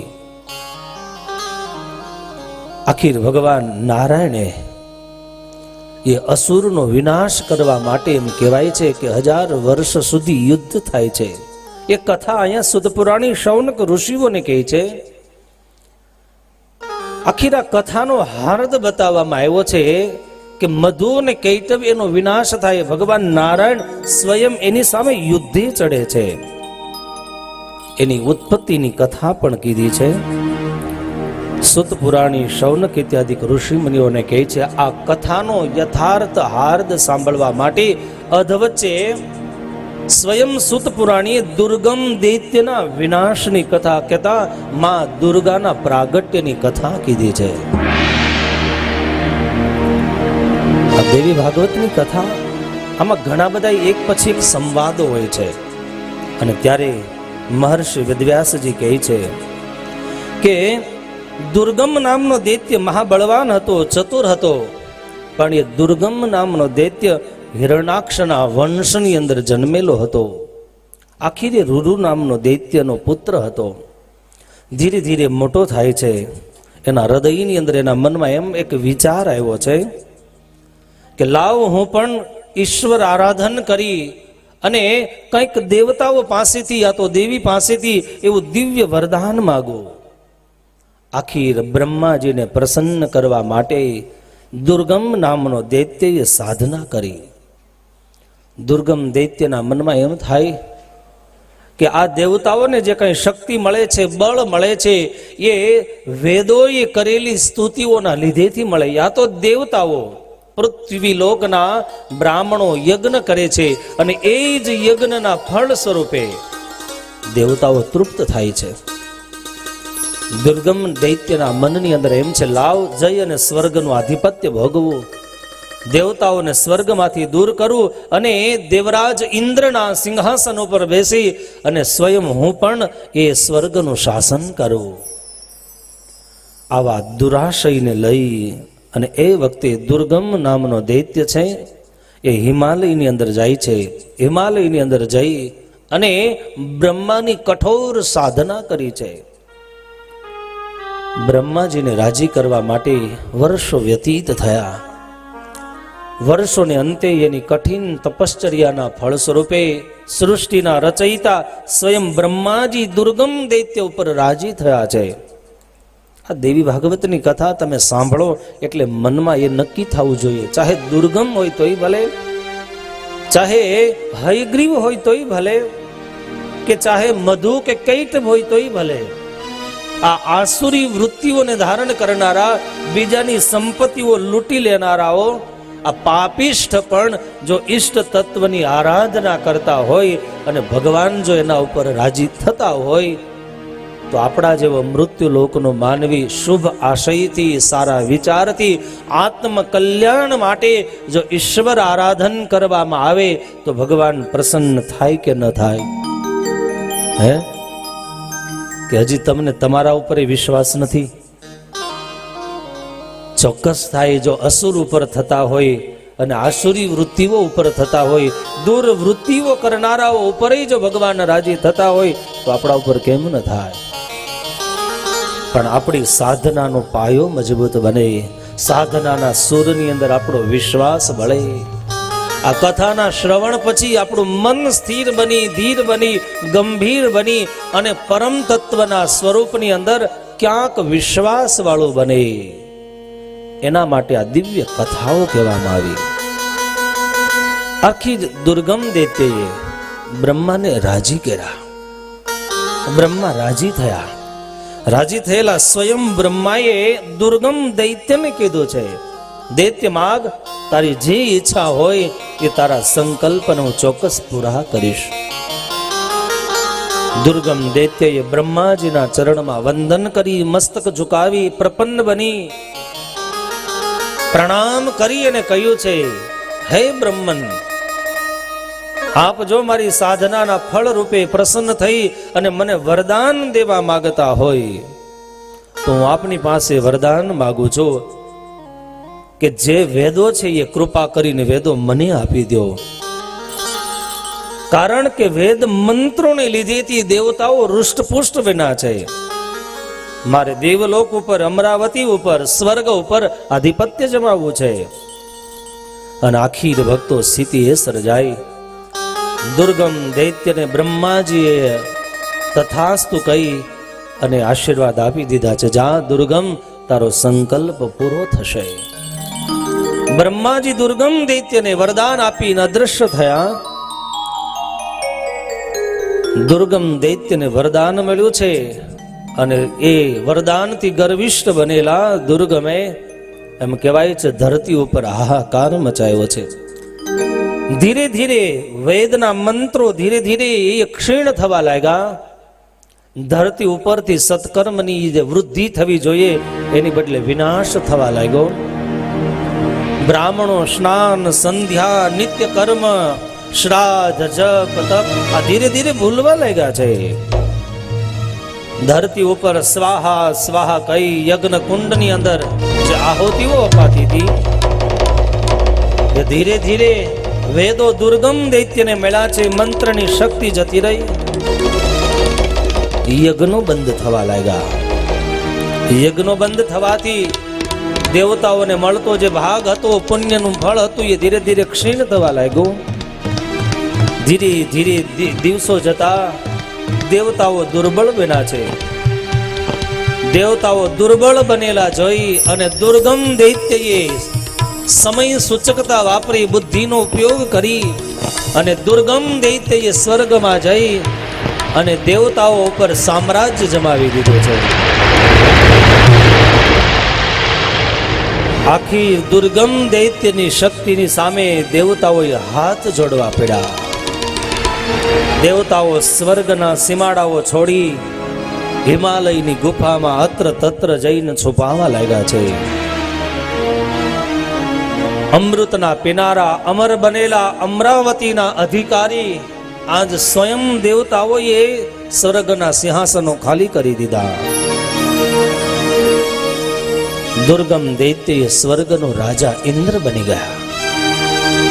આ બાજુ મૃત્યુ લોકની અંદર જ્યાં ત્યાં ભટકતા સ્વર્ગના દેવતાઓએ ભેગા મળી એકાંતમાં માં જગદંબાની સ્તુતિ કરી છે.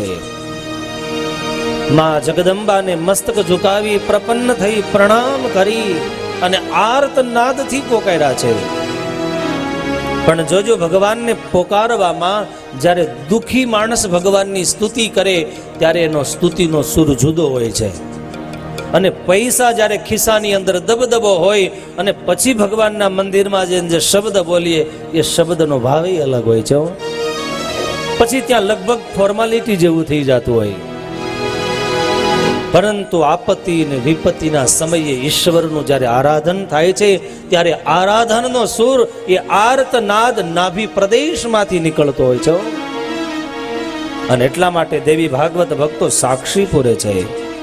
જ્યારે જ્યારે દેવીઓએ દેવતાઓએ કે કોઈ પણ દૈત્યએ ભગવાનને આર્તનાદથી જ્યારે પણ પોકાર્યા છે ત્યારે ભગવાને સ્તુતિના માધ્યમથી તુરંત એમને દર્શન દઈ અને મનોરથો સફળ કર્યા છે. માં જગદંબાની સ્તુતિ કરવામાં આવી. સ્તુતિના શબ્દો એ જગતજનની જગદંબાએ સાંભળ્યા. તુરંત દિવ્ય દેહે પ્રગટ થયા. દેવતાએ ફરીવાર પ્રણામ કરી અને કહ્યું છે કે માં, વર્ષોથી ચાલતા અગ્નિકુંડની અંદર સ્વાહા સ્વાહા કરીને આહુતિઓ અપાતી હતી એ ધીરે ધીરે યજ્ઞ સુષુપ્ત થયા છે. યજ્ઞ કુંડ શાંત બન્યા છે. યજ્ઞની અંદર આહુતિ વર્ષોથી અપાણી નથી એટલે ધરતી ઉપર વરસાદનો પાણીનો પણ અભાવ દેખાવા લાગ્યો છે. અને આજ ધીરે ધીરે ધરતી પણ રસકસ વગરની બની છે. નદી નાળાઓ સરોવરો પણ ધીરે ધીરે સુકાઈ ગયા છે. વાવ કુવાઓ તળાવની અંદર ક્યાંય જળના દર્શન થતા નથી. જળનો અભાવ છે. ધરતી ઉપર અનાજ પણ કંઈ પાકતું નથી.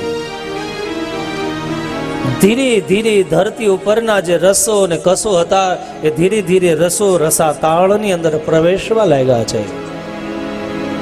ચારે તરફ દુષ્કાળનું ભયંકર વાતાવરણ સર્જાણું છે. હે જગતજનની માં જગદંબા, અમને બચાવ, અમારું રક્ષણ કર. આમ પ્રત્યક્ષ સ્વરૂપે સાકાર રૂપમાં દેવીના દર્શન થતા ત્રાહિમામ થયેલા દેવતાઓએ જગદંબાને પ્રાર્થના કરી, માં અમે ગતાર્થ થયા છે. માં, તારી કૃપા વગર જગતનો કોઈ જીવ ક્યારેય કૃતાર્થ થઈ શકતો નથી. તારી કૃપા સિવાય આ લોકને દુઃખના મુખમાંથી કોઈ બચાવી શકે તેમ નથી.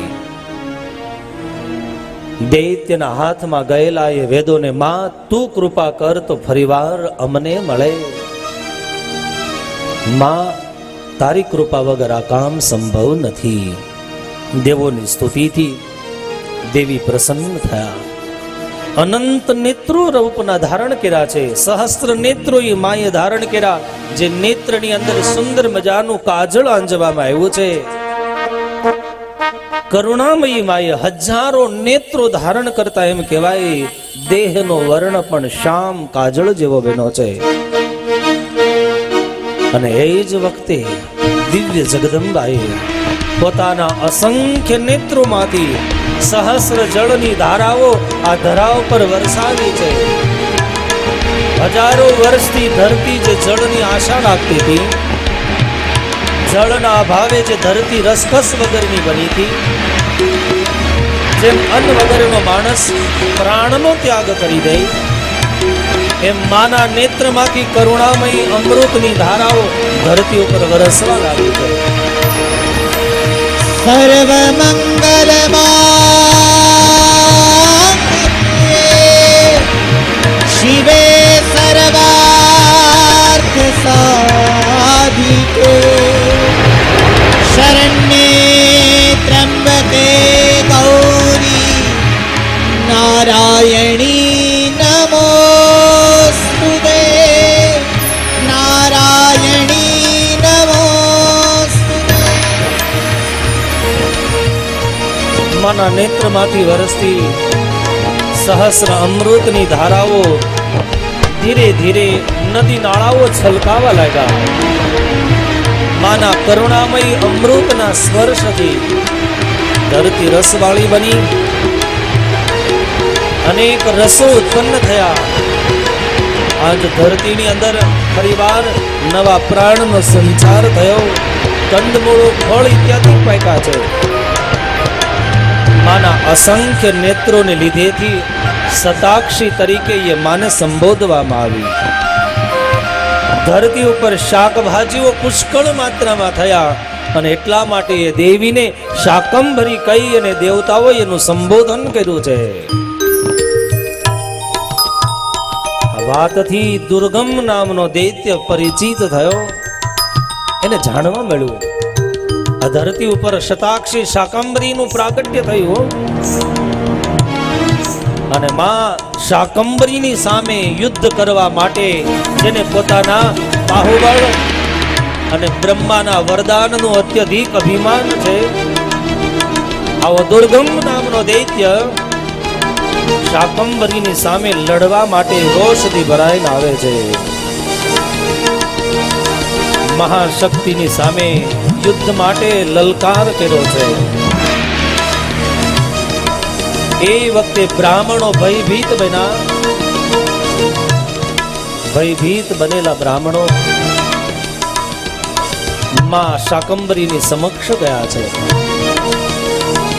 ભયભીત બનેલા બ્રાહ્મણોએ માં પાસે જઈ વંદન કરીને કહ્યું છે, માં આ દુર્ગમ નામનો દૈત્ય અમને જીવતા નહીં છોડે. હવે માટે માં અમારા ઉપર કૃપા કરીને અમારું તું રક્ષણ કર. અને દુર્ગમ નામનો દૈત્ય એ બ્રાહ્મણો ઉપર જ્યાં ક્રોધ કરીને મારવાના પ્રયાસ કરે એ પેલા માં શાકંભરી અભેદ તેજોમય ચક્રનું એ સર્જન કરી દીધું અને સ્વયં શાકંભરી દુર્ગમ નામા દૈત્યની સામે લડવા માટે ઉદ્યત થયા છે. જોત જોતામાં સુત પુરાણી શૌનક ઇત્યાદિ ઋષિઓને કહે છે કે હે ઋષિઓ, મહાશક્તિના શરીરમાંથી અનંત શક્તિનો પ્રાદુર્ભાવ થવા લાગ્યો. આજ દુર્ગમ દૈત્યનો વિકરાળ રૂપ જોઈ અને એની સામે લડવા માટે એ જ મહાશક્તિ શાકંભરીના દિવ્ય દેહમાંથી એક બે દિવ્ય શક્તિઓ નહીં અનંત શક્તિનો પ્રાદુર્ભાવ થયો છે.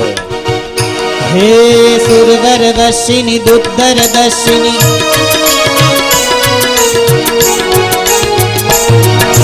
સુરવર વશિની દુર્ધર દર્શિની દુર્મદમશિની હસ્તરતે વિધુવન પોષિણી શંકર તોષિણી કિલ્મિષ પોષિણી ગોસરતે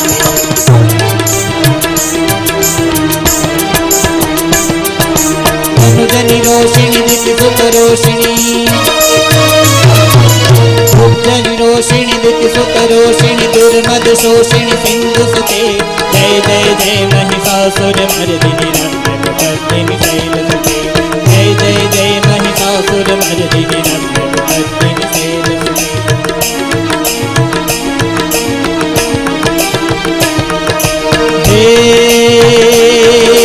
ऐ जगदम्ब कदम्ब कदम्ब प्रिय कलमाशिनी वासरते शिखर शिरोमणि पिंग हिमालय शृंग निजालय मध्यमते मधु मधुरे मधु कैटभ बंदिनी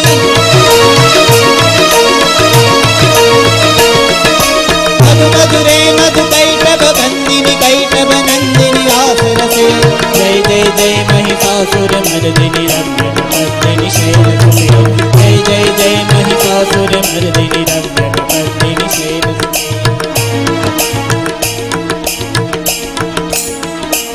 બ્રાહ્મણો ભયભીત છે. આ બાજુ દુર્ગમ નામનો દૈત્ય શાકંભરી દેવીની સામે લડવા માટે આવે. દેવીના દેહમાંથી અનેક શક્તિઓ પ્રગટ થવા લાગી. મહર્ષિ વેદવ્યાસજી કહે છે કાલિકાનું પ્રાગટ્ય થયું. બાલા, ત્રિપુરા, ભૈરવી, રમા, બગલા, માકી, ત્રિપુર સુંદરી, કામાક્ષી, મોહિની, બહુચરા, બાલાજી, ખોડલ, હરસિદ્ધિ, આશાપુરા, રવિજી, આવી કેટલી દિવ્ય શક્તિઓ એક પછી એક પ્રાદુર્ભાવ થવા લાગી. એક પછી એક શક્તિનો ઉત્પન્ન થતા આ બાજુ દુર્ગમ દૈત્યની સામે ભયંકર યુદ્ધ થવા લાગ્યું. બંને પક્ષોએ બાણોનો વરસાદ થવા લાગ્યો. એટલા બધા બાણોનો વરસાદ થયો. ધીરે ધીરે આકાશ દેખાતું બંધ થઈ ગયું. બંને તરફથી બાણોનો વરસાદ થઈ રહ્યો છે. અને ત્યારે આવા ભયંકર યુદ્ધને જોઈ દેવતાઓ ભયભીત થાય છે. અને એ જ વખતે કેટલાય દૈત્ય રણનો ત્યાગ કરીને જતા રહ્યા. યુદ્ધ મેદાનની અંદર કેટલાય અસુરોનો કચરઘાણ નીકળી ગયો. ભાગતા અસુરોને જોયા, દૈત્યોને જોયા. કેટલાય રણભૂમિની અંદર મળેલા અસુરોને જોઈ દુર્ગમ નામનો દૈત્ય વધારે ક્રોધે ભરાણો છે. અને ક્રોધે ભરાયેલા એ દુર્ગમ નામના દૈત્યએ દેવીની સામે લડવા માટે બાહુઓ ચડાવ્યા છે. લાલ ચોળ જેના નેત્ર બન્યા છે. અને એ જ સમયે દુર્ગમ દૈત્યને મારવા માટે સ્વયં દુર્ગાના રૂપમાં માનો પ્રાદુર્ભાવ થયો. અને દેવતાઓએ જય જયકાર કર્યો છે. બોલો આદ્ય શક્તિ દુર્ગે માત કી જય.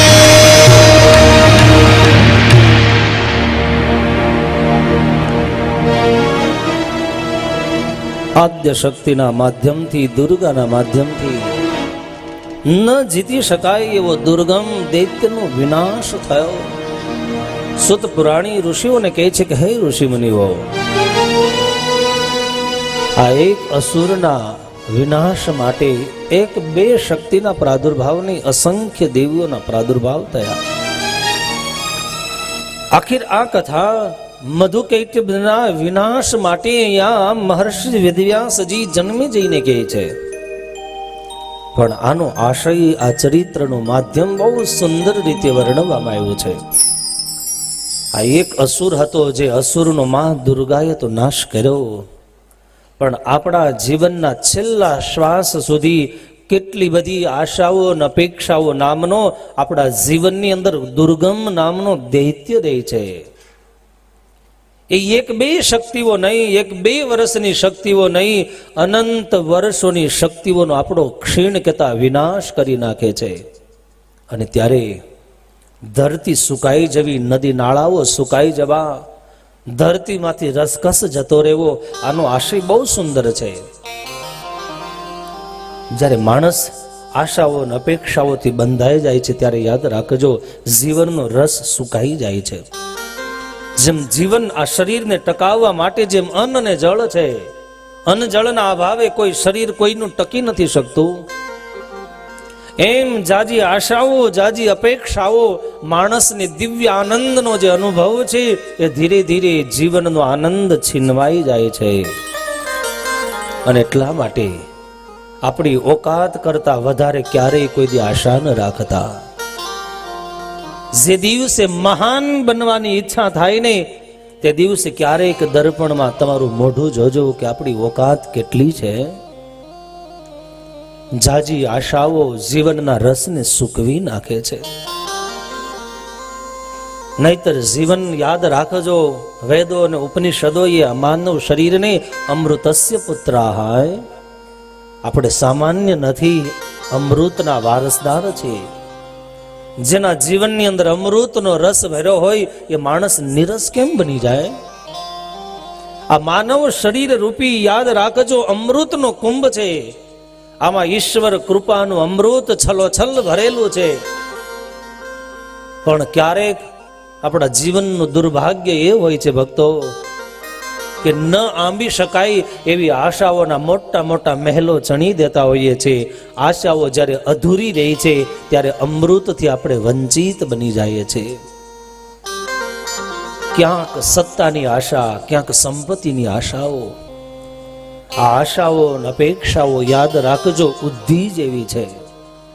લાકડું ગમે તેટલું કિંમતી હોય પણ એકવાર દર કરીને બુદ્ધિ જ્યારે પ્રવેશ કરી જાય પછી જેમ બુદ્ધિ અંદરથી ખાય અને ઇમારતને જેમ ખોખલી કરી દે છે એમ જીવન રૂપી ઇમારતની અંદર જ્યારે આશા અને અપેક્ષાઓની બુદ્ધિઓ ચડી જાય છે ત્યારે ભક્તો જીવનની એ ઇમારત અંદરથી ખોખલી બની જાય છે. શરીર તો એનું જ હોય છે પણ માણસ ઉદાસ બની જાય છે. જીવનમાંથી જીવન જીવવાનો સાચો અમૃત જેવો આસ્વાદ અધૂરો ન રહી જાય. બાપ બાજુવાળાનું મકાન સારું બને તો રાજી થજો. બાજુવાળાને સારી ગાડી હોય તો રાજી થજો કે કટાણે જરૂર પડશે તો આ બાજુવાળો કામમાં આવશે. પણ આપણે કારણ વગેરેના કિંમતી ગાડી બાજુવાળાને મળી હોય ને ચાલતા જઈને લીટા પાડતા જઈએ. આ ઈર્ષા અને અદેખાઈની બુદ્ધિ છે, યાદ રાખજો. આ હકીકત રિયાલિટી છે, જોઈ નથી શકાતું. આ ઈર્ષા અને અદેખાઈની એક સૂક્ષ્મ આગ એવી છે કે અંદરથી આપણી સાધનાની અને દિવ્ય શક્તિને બાળીને રાખ કરી નાખે છે. અને એટલા માટે જેને અદેખાઈ કીધી છે, ન દેખાય એવી ખાય, આનું નામ અદેખાય. જાણે એકાદશીનું ફરાળ હોય એમ ખાતા હોય, કારણ વગરની અદેખાઈ ન કરતા. સારું જોઈને રાજી થજો. જે દિવસે સુદામો દ્વારિકાની અંદર જાય છે ત્યારે સુવર્ણના મંદિરોને જોઈ અને સુદામાના મનમાં કનૈયા પ્રત્યે ઈર્ષા નહોતી આવ્યો. ત્યારે સુદામાને એમ થયું, હું એ જ ગુરુનો શિષ્ય છું, જેની પાસેથી કનૈયાએ વિદ્યા મેળવી, એની પાસેથી જ મેં વિદ્યા મેળવી. પણ આ તો કનૈયાનું પ્રારબ્ધ છે. યાદ રાખજો, જો સુદામાએ સુવર્ણની દ્વારિકાને જોઈ અને દ્વારિકાધીશ ઉપર ઈર્ષા કરી હોત તો સુદામાને સુદામપુરી ક્યારેય ન મળ્યો હતો. કનૈયાની કૃપાનો અધિકારી એટલા માટે થયો કે સારું જોયા પછી સુદામાના મનમાં આનંદ થયો હતો. એમ આ કથા, આ દુર્ગમ દૈત્યના વિનાશની કથા છે ભક્તો. આપણી આંખ આગળ જ્યાં પણ સારું થતું હોય, સારું જોઈ આંખને ઠારતા શીખજો, સળગાવતા ન શીખતા. કોઈ સત્કર્મ કરતો હોય તો એને હાથ જોડીને વંદન કરતા શીખજો. આપણી સંસ્કૃતિ વંદન અને અભિનંદનની છે, આપણી સંસ્કૃતિ તિરસ્કારની નથી. એના આપણે વારસદાર છીએ. આપણા ખભા ઉપર આપણા દેશના ઋષિ મુનિઓ, આપણા દેશના શાસ્ત્રો, આ દેશના પુરાણો આપણા ખભા ઉપર બહુ મોટી જવાબદારી મૂકી છે. ઘરેથી નીકળીએ ત્યારે બાપ આપણા પૂર્વજોના સંસ્કારોને લઈને નીકળીએ છીએ, એકલા નથી નીકળતા. રખડતા ઢોરની જેમ જ્યાં ત્યાં ન ભટકતા, સાંજે આવીને ખીલે પહોંચજો. અને ત્યારે અહીંયા સ્વયં સુત પુરાણી શૌનક ઇત્યાદિ ઋષિ મુનિઓને કહે છે કે ધરતી રસકસ વાળી ત્યારે જ બને જ્યારે મા દુર્ગાની જેના ઉપર કૃપા થાય, જેને આરાધના કરતા આવડી જાય, જેને સાધના કરતા આવડી જાય. સવાર સાંજ એકાંતમાં ક્યારેક 5 મિનિટ પોતાના માટે જીવતા શીખી જાજો. જગત માટે તો બહુ જીવા, જગત સારું કહી એના માટે બહુ આપણે અવનવા પાત્રોને અવનવા રૂપકો ભજવા છે. સારા કપડા લેવા જઈએ તો એમ કહીએ સારામાં સારો હું લાગવો જોઈએ, જે મારી પાસે છે એવું કોઈની પાસે ન હોવું જોઈએ. આવું તો ખરીદી કરતી વખતે બધાયના મનમાં થાય. અને ત્યારે સમાજને સારા લાગે એના કરતા મારા ઈષ્ટદેવને સારા લાગે એવો ક્યારેક જીવવા માટે સંકલ્પ લેજો. કારણ જગત સારા તમને કહી દેશે આવી કોઈ દી આશા ન રાખતા. ભગવાન જો એકવાર એમ કહી દેશે તું સારો છો તો આપણો જન્મારો સફળ થઈ જશે. સારા કપડાં પહેરીને આપણે બજારે નીકળીએ, પણ સારા કપડાં પહેરીને કોઈ દિવસે એમ થયું ભગવાનની પૂજા કરીએ? આ ભાવ જેથી તમારામાં આવશે. અને તમે જો આપણે સત્યનારાયણની કથા કરાવીએ તો એમ કહેવાય છે ભગવાનને વસ્ત્ર ઉપવસ્ત્ર, તો કે લાવો નાડા છેડીનો ટુકડો.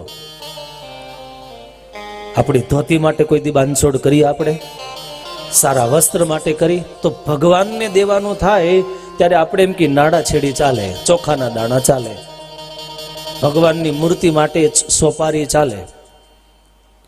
અને ત્યારે આ સાધનાનો માર્ગ છે ભક્તો, જેટલો શુદ્ધ કરો એટલો થઈ શકે છે. ત્યારે આ દુર્ગમ નામના દૈત્યના વિનાશની કથા કહી મારે આજના સત્રને વિરામ આપવું છે. ત્યારે આ તમામ ચરિત્રના હાર્દ સ્વરૂપે આ કથા માત્ર યાદ રાખજો, આકાશની અંદર નથી જન્મી. આ કથા માત્ર ને માત્ર દુર્ગમ દૈત્ય અને દુર્ગા પૂરતી નથી. આ કથા એક એક પળે તમારી મારી સામે ઘટે છે. જેમ દુર્ગમ દૈત્ય જેમ વેદોને ચોરીને જતો રહ્યો, વેદોને પોતાની પાસે લઈ લીધા, એમ ક્યાંક આપણે વેદની મર્યાદાને એક એક ડગલે ચૂકી તો નથી જતા ને. જો જોવામાં ચૂકી જઈએ, સાંભળવામાં ચૂકી જઈએ, તો યાદ રાખજો આપણી પાસેથી પણ દુર્ગમ નામનો દૈત્ય વેદ અને ઉપનિષદોને લઈ ગયો છે. અને ત્યારે મહર્ષિ વેદવ્યાસજી આખીર એમ કહેવાય, માં દુર્ગાને દેવતાઓએ વિનંતી કરી, માં તે દુર્ગમ નામા દૈત્યને તો માર્યો, પણ દૈત્યજી જ્યાં ચોરીની જે જગ્યાએ વેદો રાખ્યા છે એ તું કૃપા કરીને પાછા અમને આપ. આખીર માએ કૃપા કરી, ફરીવાર વેદો મળ્યા. એમ આ કથાના માધ્યમથી ભગવાન પાસે ક્યારેક હાથ જોડીને માંગજો. આપણે ક્યાંક વેદની મર્યાદાને ચૂકી ગયા હોઈએ તો ભગવાન બહુ કૃપાળુ છે. આપણી ભૂલાયેલી થયેલી ભૂલને ભગવાન ભૂલવા માટે હર હંમેશ હર પળ તૈયાર છે. પણ ક્યારેક આર્તનાદથી ભગવાન પાસે કરગરીને કયો તો ખરા, માં આપવા તૈયાર બેઠી છે, પણ માં ચાહે છે બાળક એકાદ વાર મને પ્રેમથી માગે. અને ત્યારે સ્વયં કૃપા કરી દુર્ગાએ એ વેદો પાછા આપ્યા. આ સુંદર મજાની કથા મહર્ષિ વેદવ્યાસજીએ જન્મે જઈને કીધી.